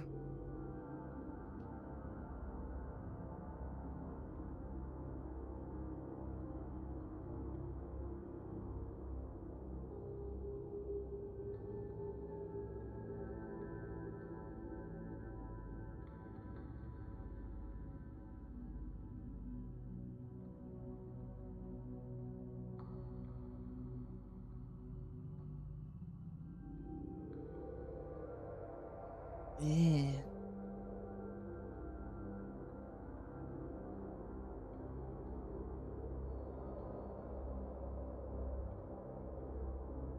Okay. I need that for later. I'm adding that. I'm adding that. I like that. A wise man. You said that. Here. Last week. Min's lips curl with distaste, but Leander continues unperturbed. Let's toast to die on this hill's health. Care to join, Doctor? Kuras points, politely declines at the wave of his hand. How about you, Min? No. Are you? No. A resounding pop pierces the din of the bar, and we all turn to find a bartender pouring champagne from an old bottle with a label worn blank. Oh, the good shit. He hands the drink to Veer. When did they start serving champagne here? Veer pauses to lick the foam from the fingers with a coy smile. You don't mind, do you? In a blink, the concerned Leander's face vanished. No, be my guest. While chuckling, Leander shoots the bartender a questioning look. Completely disinterested in his company, Ice cants his head at me with a light smile. How about you, Sparrow? Oh. How about you, Sparrow? I'd say I'd buy you a drink.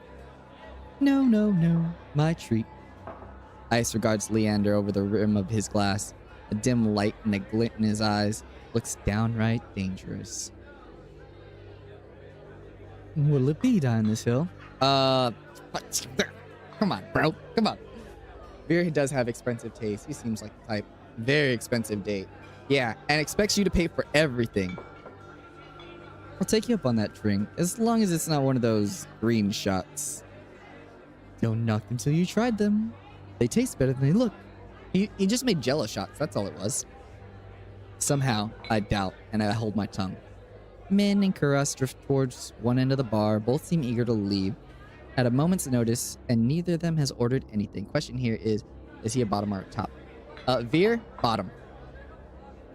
I don't know why. Veer's bottom.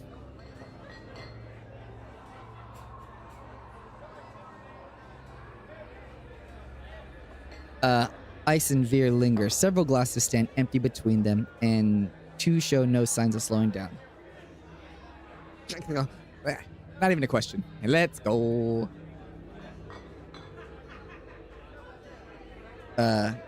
Eyes eye meet mine. A flash of red gives me a smile too wide to be reassuring. Don't worry. Leander's more likely to slip poison into my drink than yours. Also, if you make the right choices, Bear will kill you in this demo. Right. Excuse me? He considers his cup a tumbled amber color of whiskey. I fucking knew it!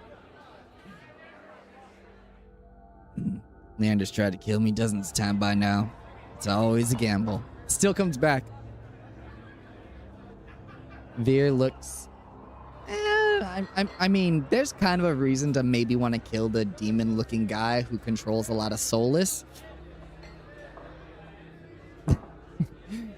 That's just the plot of Face Off. Veer looks my way with a half-lidded gaze softened by his third glass of champagne. If I were you, I wouldn't let Leander put anything in my mouth. Whoa. He grins, revealing a sharp white tips of his fangs. The Wet Wick is one of Iridia's finest drinking establishments. Allow us to treat you as best the city has to offer. May I interest you in the signature watered-down drink? Perhaps some stale nut leather? That's not the only nut leather we're getting in this game. Hey, yo! He gestures at the chipped ceramic bowl filled with the spindly, speckled jerky that I can only assume is nut leather. What's with the food in this city? If the place is as foul as you say, how come it's completely packed? It's not all bad. Depending on the day, the food's edible. Ice takes a measured sip of his drink. Gotta stick around for the real attractions, though. Like me? Am I the real attractions?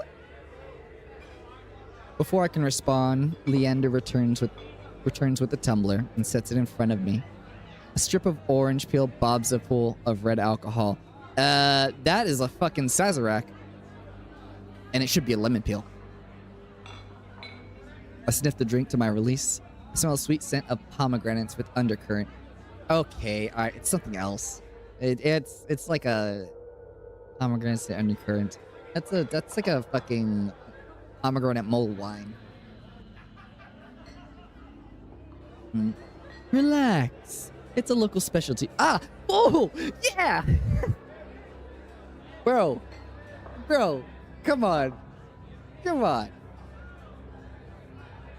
Come on.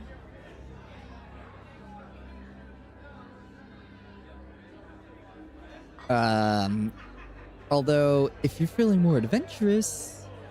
I shake my head. Leander wraps his knuckles around the bar until the group falls silent. Alright, everyone, let's toast. May Die on this Hill stay in Iridia and be full of bright adventures and discoveries. Cheers! Cheers, guys. Cheers. Woo!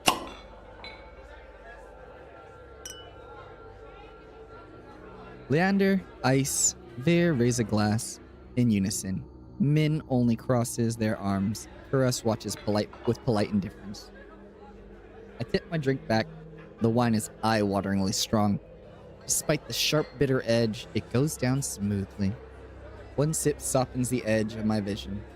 The next fades, the din up. See? There it is. Din again. Oh, the din of the crowded bar, persistent murmur. I find myself unwinding from what feels like the first time in years. Aren't you a popular one, Die on this Hill? You must have met Kuras first. It would be more accurate to say I found him. He saved my life.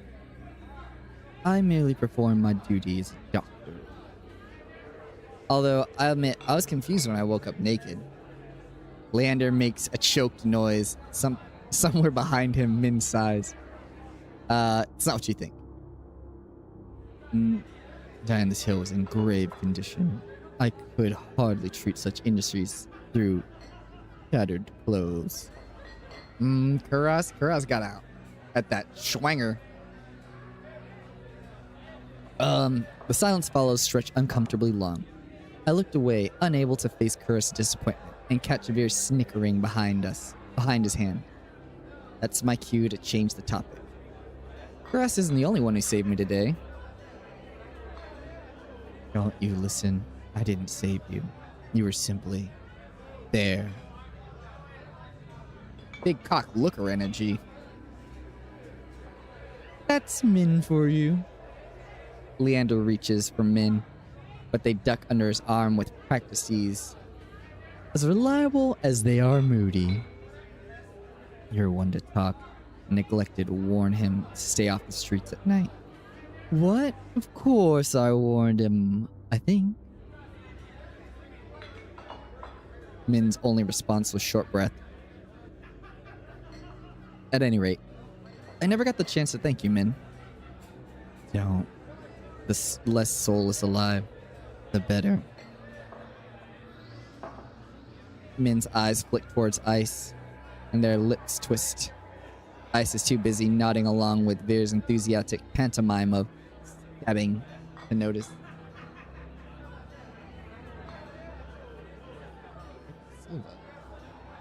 Epicelia. Oh, is that the fucking... Is that like the corkboard?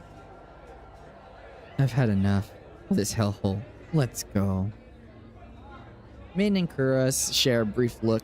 I get this game. You want the spicy type, you go for Veer and Ice. You want the chill guys, you go for Kuras. You like the cool types? Yeah. I figured. Very well. There's something I must discuss with you, Leander. If you'll excuse us down this hill. And just like that, the three of them part, leaving me alone to savor my drink in silence. Or so I thought, until I hear a voice of a soft, low, practically a purr. Lost your guide? I turn to find the two pair of slit eyes strained on me. It's not lost on me that Ice and Vera chose to pounce on me the instant the others left. Of course I'd be stuck with the two most irritating people I've met all day. Irritating? I mean, maybe there. Don't tell me Leander already snuck out that. What did he say? Let me reread that one. Don't tell me Leander already snuck out back getting his knob slobbered. He's got business with Kuras and Min. That does not negate the thing that he said. 2-on-1 business, huh? Lucky.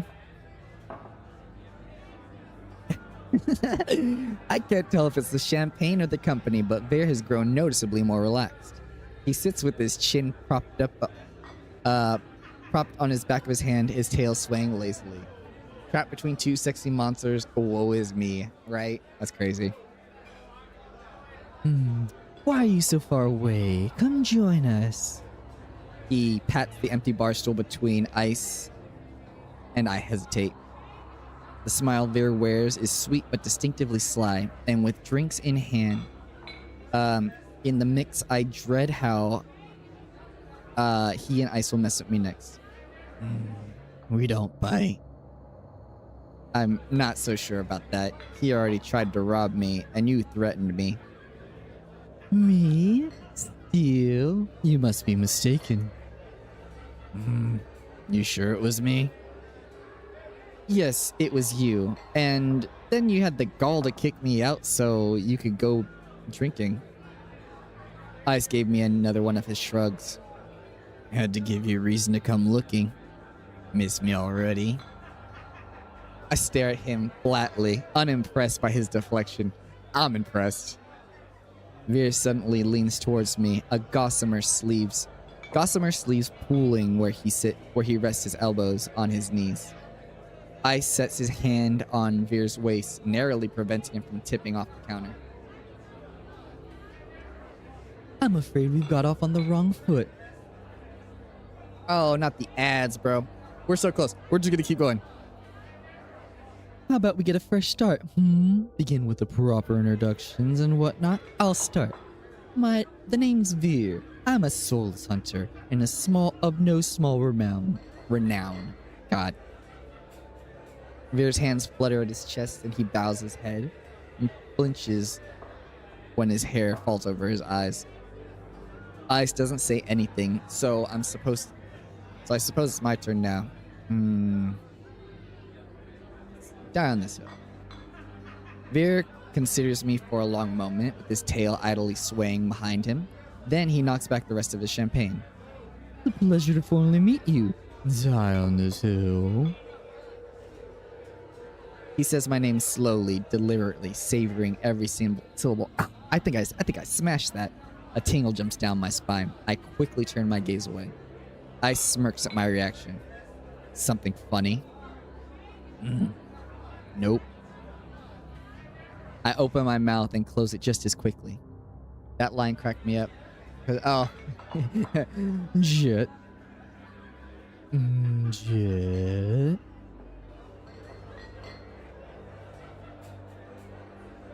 How'd that work for you? Jet. I open my mouth as, yeah. While the sharp cat eyes keeps me on edge, something about this tension is fun. You know what's funny? Like, these games get me extremely flirty. Like, I'm sorry. I'm sorry. I've been half on Ricky's case. A flash of white over Ice's shoulders catches my eye. Across the bar, Kuras heads for the door. I don't see Leander or Min, but it feels wrong to let the doctor leave without saying goodbye. I'll be back. Veer grins and waves as I leave. I slip through the crowd, carefully not to touch anyone, but as I'm nearing Kuras, I stagger, shoulder checked by a man with a neck twice as wide as his head. He stares me down with nostril flaring, low light. Out of my way, shit stain. My words spill out on their own. Watch it! Oh, fuck. I regret them as soon as they leave my mouth. That fucking wine. You let one glass of wine get you, bro. The lowlife wheels around, shoving an adder out of the way so he can get closer to me. What did you say? He shoves me backwards, sending me stumbling onto the sticky floor. I'm fine, but my heart leaps in my throat when I see him bearing down on me. You trying to start something here? I don't know why that voice came to me. In fairness, MC hasn't eaten much. True. They did say it was strong wine. The lowlife freezes up, fist cocked back, a group of adders circle him, sizing him up. What feels like an agonizingly long time, the lowlife looks from... That's also partly MC's fault, because there was food provided for him by Leander. The adders. Finally, he sniffs and spits on the floor next to me. A wad narrowly misses my cheek. Screw it. Too many freaks in the circus tonight. He turns his back on me and comes face to face with Ice. Oh. Borderline. He gives the lowlife a dangerous smile. You'll do. What happens next is a blur. Ice's fist crashes into the man's jaw, causing a frenzy and gasp and shouts and even cheers. Yeah.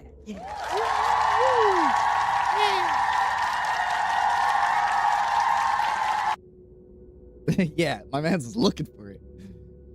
I scramble to my feet, and a frantic crowd swarms me.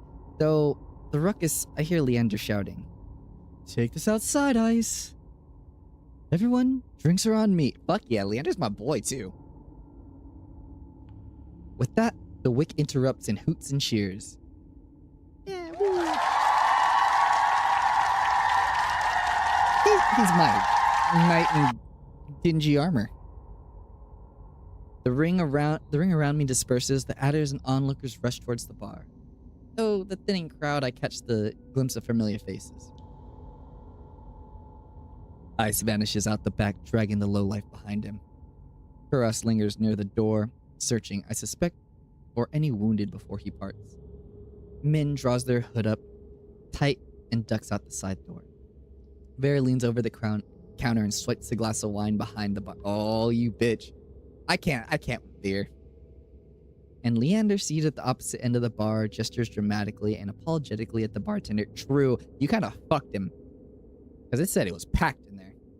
In a heartbeat, I realize there's no telling when or if we'll see them ever again. Whoever I pursue may be the last person I speak to tonight. I follow. Oh, come on, bro. It's not even a choice. It's not even a choice. Yeah, they were offered free booze. The bartender's fucked for at least half an hour. At least. Morbid curiosity draws me after Ice. I slink out back of the wet wick. The alley is dead silent. Not really what I expected from a fight. A crunch reaches my ears, then a thud. I peer around the corner of the building, careful to keep hidden. Dark, glistening red coats on the ground, spidering down the shallow ridge in the cobblestone. It guides me, my eyes to the collapsed body across from me. Once so violent, the lowlife now little more than a sack of crumpled flesh, blotted with mud. Ice exhales. He's the hardest one for me to voice because I want to get it perfect. I think I got a good Leander. And a good Ver. Kuras and Min are meh. But this is the one I want to do well. Ice exhales. His breath misting against the cold air, blood flecks his knuckles, and he looms over the motionless man. Also, you knew he was a brawler. Look, he's got the little white things on his knuckles. This is a fighter. Fear spreads like ice in my bones. Moments ago, he was joking and friendly with the others, but now? I mean, the guy asked for it. Like, let's be real. That guy was being a dick. Ice's crimson eyes find me in the dark. Not running, Sparrow. I warily rise to my feet, moonlight illuminating my face. I thought it was out of sight. Got eyes in the back of my head.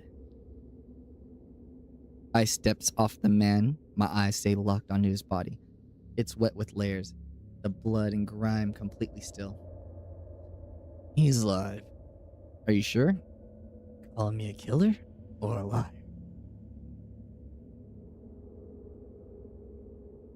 Killer. In fact, I bet you've killed more people than you can count. I can only count to 4. I'm flattered. I've honed my instincts. It's the only way to survive the wild. Sharpen your instincts so that if you encounter something truly dangerous, you can survive. By running, preferably. Yet, I'm here, standing in front of ice. You scared? You won't hurt me. It comes out less confident than I'd like. His eyes flick down at my body and then up again. Not like him, at least. Ice tries to rub his reddened knuckles clean, but in the end up smearing the blood around more. Keep making bad impressions on you. No, not at all. Not at all. I didn't know you cared about my opinion.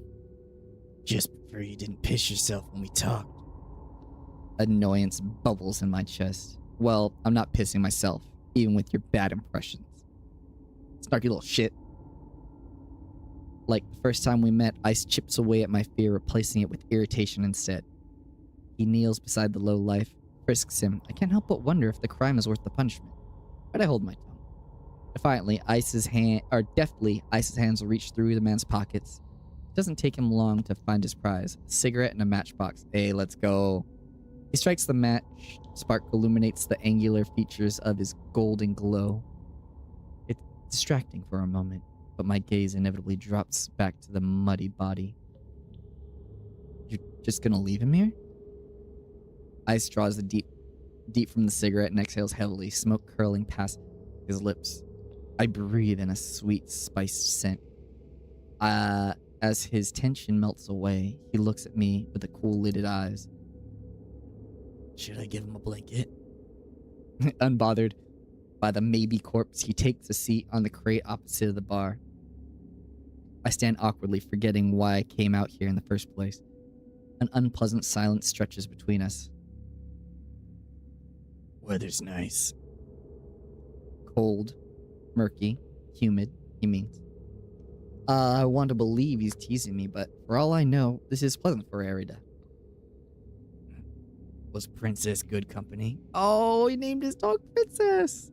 Who? He takes another long drag. His metal ring catches the light of the cigarette and flashes of red. The soul is who escorted you back.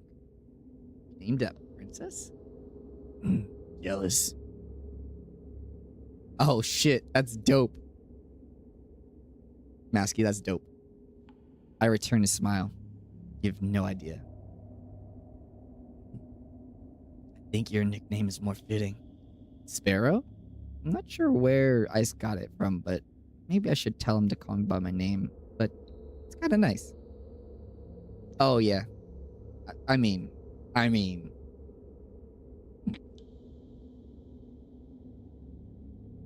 Not that I'd ever tell him that. Before I dissect my feelings, I quickly change the subject back to the soulless. She was cute. She's kind of cute in a weird way. I glance absentmindedly at my hand, remembering how she nuzzled my palm. Ice's eyes softened for a brief moment. Tail wouldn't stop going when she got back. A group of them don't get much attention. Think she's cute now? Wait till you see her tricks. You taught her tricks? Princess is a smart one. She'd learn anything if you have the right rewards. Sounds about right. The idea of a tame soulless is still so outlandish to me. It was attacked by a mindless, bloodthirsty beast. He's talking about them like pets. Got it. But it's possible because of the sea spring.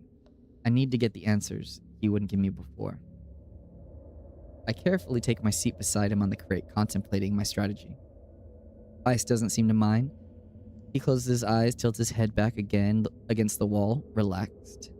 Skyrim already has extremely armored steam-powered robots. True. D&D rules, soul stones, artificers. Oh, I mean, yeah, it makes sense. I glance over at Ice and let my eyes linger. Oh, looking at his pecs. The sea-colored glass tattoo spirals around his arm, over painted grooves.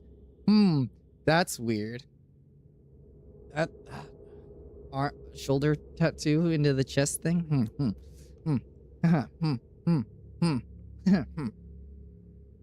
Silver jewelry. Silver jewelry glints in the moonlight. That's crazy. Drawing my eyes to his bare chest. What? Carved jaw. His ears, his horns, his pupils, everything about Ice is sharp. Even the fangs that only show when he grins. Not many scars, though. Strange. Save for the cut along his brow. Oh, I didn't notice that. That's cute, though. Ice is unmarked for how seasoned he acts. Artificer, dwarf, punch, pilot, mecha suits. Okay. What's your verdict? I whip my head around the opposite direction. What verdict? Got a long, good look. Are you impressed, or do I need work? My face grows hot. You're annoying. He responds with a low chuckle and draped in smoke. Didn't stop you from staring. Got him, dude. My embarrassment spikes without thinking. I blurt out a new topic. I have questions about Seaspring. One of the only things I could say about this game that I don't like is that, and this is not this game's fault, it's the visual novel's fault. Sometimes it gives you options and you're like, I don't think that at all. No, I like this guy. Boredom eclipses his amusement in an instant. He closes his eyes again. Of course you do. I thought I made myself clear about what you'd be giving up. Yeah, before you kick me out to go drinking. I still need to know more. Turn for questions. It sounds more like an order. I bristle under his narrow gaze. Fine. He takes a long pull from his cigarette and lets the smoke trail slowly from his nose. I sounds like a guy who would ask you, you want a cigarette? You want to fuck?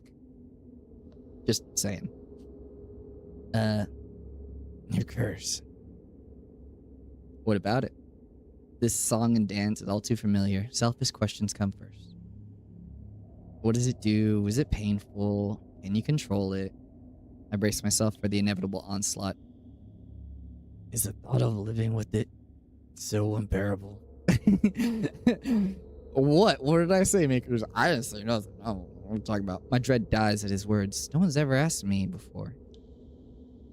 You survived this long. Unless you're running out of time, I wonder if it's really worth the sacrifice. He flicks the cigarette aside and props his head on the blood-smeared knuckles. What do I know? I'm just an outsider. My fingers fuss with the trim of my cloak. Oh, that's blustered, all right. Ordinarily, I'd be annoyed, but my chest feels tight. He could have sold me if you were less honest. You're a shit salesman. He laughs under his breath. Only when I like the buyer. That's good. We lapse the silence again. This time, surprisingly nice. The quiet, chilled air and balm on my nerves. You know, you didn't seem like an outsider back at the bar. People like you. I'm guessing this is a reason you ditched me earlier. Wasn't personal. It's lonely. The answer so simple disarms me. Hard to blame him for that. Then you owe me. Call it a price of forgiveness. Ice raises a brow at me. Can I raise one eyebrow? No, I don't think so. If I go, Ice raises a brow at me. If I'm going to the last city, I need to know who I'm dealing with. I start to ask about, Leander. You and Leander get along real well. You like Leander? Doesn't everyone? He's helped out a lot since I arrived in Iridia. He even, got me free room at the Wetwick. His charm's gotten him far. But for a leader, he sure likes it when others take charge. Parts of me desperately want to ask what he means, but Ice continues. Before I get the chance, Surprised we get along? Yeah, kind of. I thought you'd be at each other's throats. Not drinking buddies. He smiles. His smile is easy, but dangerous edge to it. Leander's done a good job for a human. Naturally, there'll be a time to come when he's resolved. We're going through. We're at the end. Will be tested. Same can be said for anyone in this plane and the next. As for my resolve, stick around in Iridia long enough, and you'll find out. I nod slowly. I can't decide a promise or a threat. Got one more observation, Sparrow.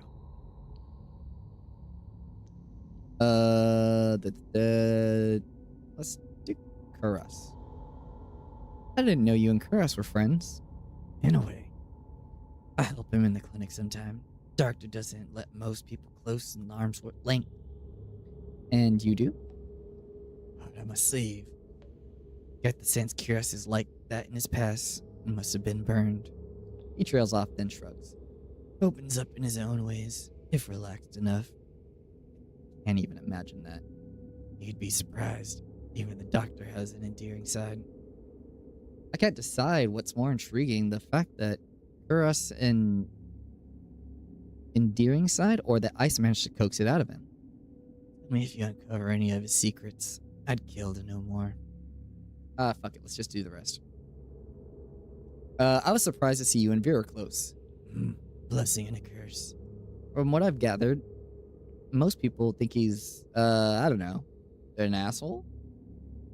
And water's wet. I wait for him to elaborate, but he doesn't. So, what do you like about him? Ice lets out a quiet laugh. Lots of things. You already named one. That he's an asshole? You like, Temperament matches the drapes. Looks good in blood, better in tears. Favorite thing's the tail. Sometimes it frizzes up if you... Hey, whoa. He catches himself, clears his throat. It's hard not to let the disappointment show in his expression. Veer is one of the most honest people you'll meet. Just don't listen to a single thing he says. Oh, that's good. Well, that's very confusing. It's really not. That's genius, actually. Alright, Min. Maybe Min doesn't necessarily like you, but they definitely pay attention to you. Ice's exasperated reaction takes me off guard. He growls and pinches the bridge of his nose. I make enemies as easily as I breathe, Sparrow. Doesn't bother me. Based. That dove's got it out for me for some reason. Maybe unsettled by the sea spring.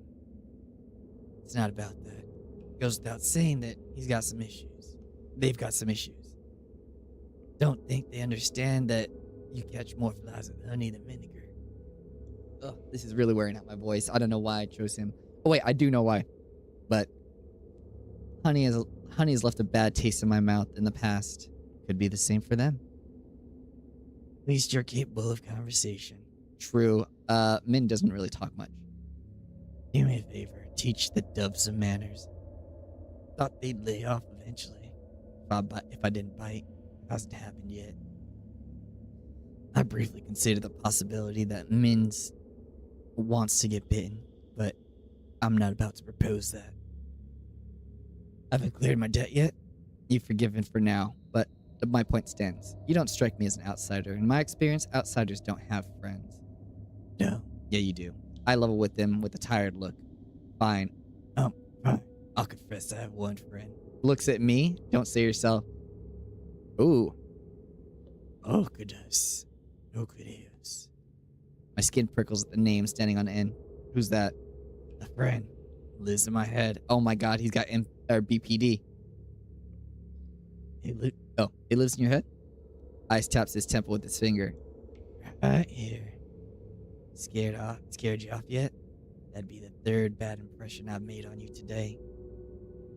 I'm stunned for a moment, processing what he just told me. Oh god. I burst into a fit of laughter. You're serious? Ice grins wide enough to flash his fangs.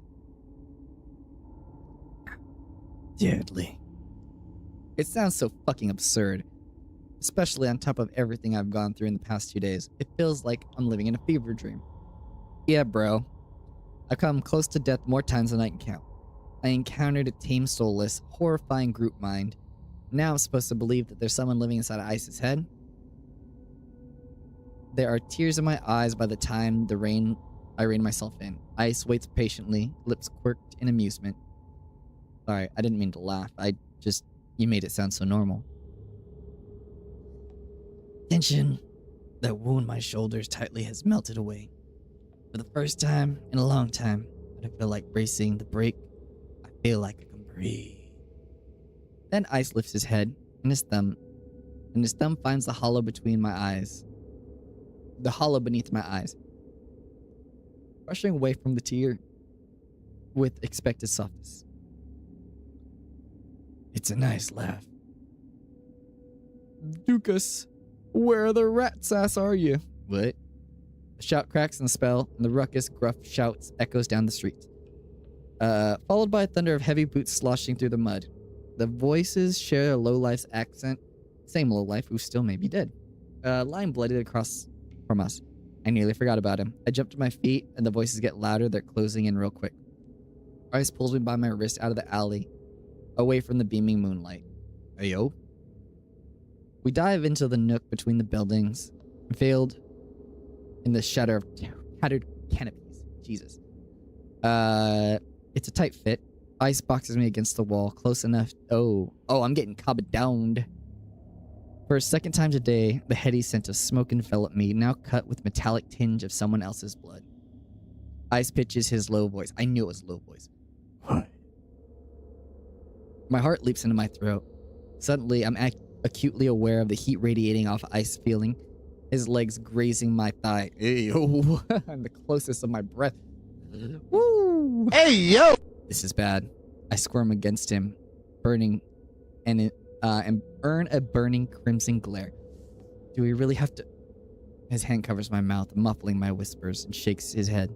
Don't. Damn, he's over here. Duckus, wake up, you bastard. A group of individuals brandishing spiked weapons fill the alley. They wear violet sashes, like some kind of uniform. I wish I could see what they're doing, but Ice's arm blocks my sight. My eyes trail up. Teal markings coil around the bicep. They lead up to his collarbone, passing the cord hanging around his neck. And the smuggest smirk I've ever seen. Bite him.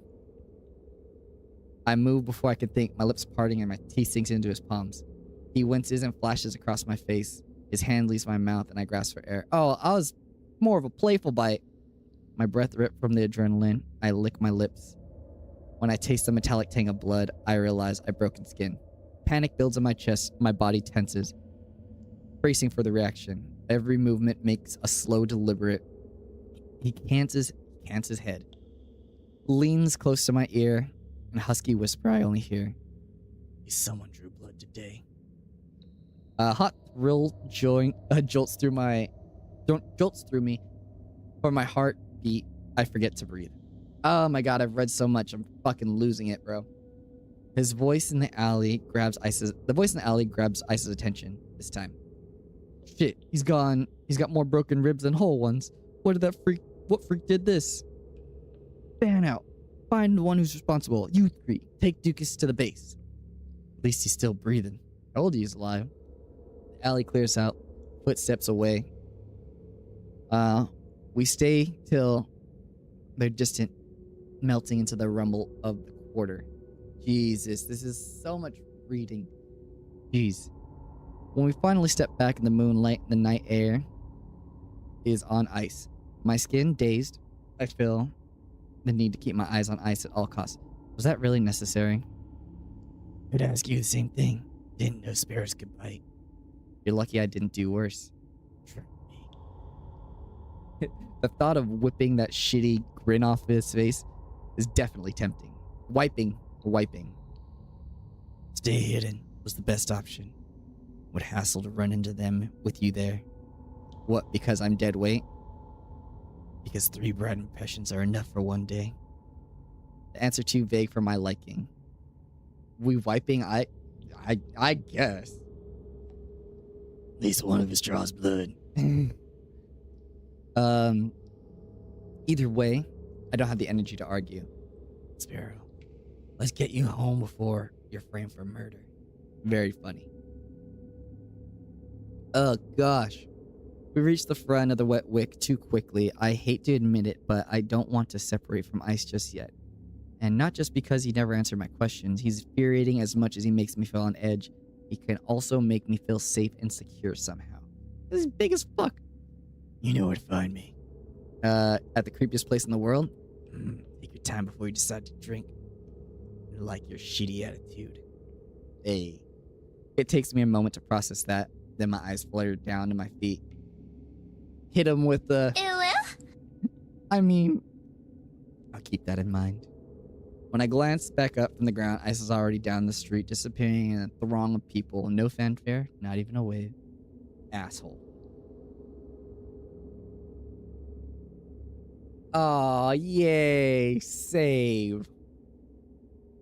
Yay. Alright. That was it for that.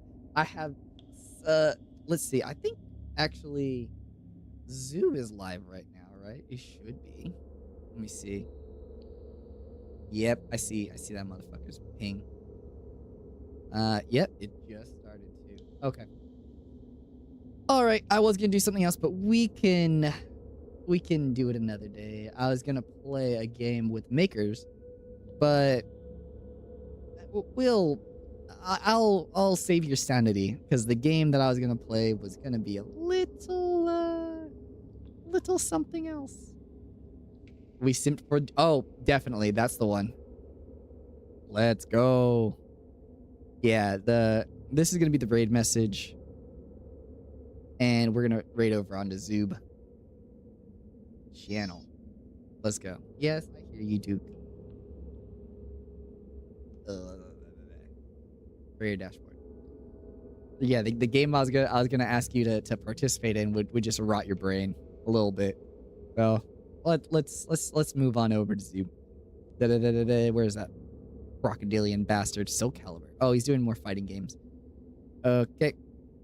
Oh God, Lamau. Yeah, I played it with Pippin for a little bit, and yeah. All right, love you guys. I really do. Thank you for the suggestion makers. Always good to have. And I hope you all live a lush life. Goodbye.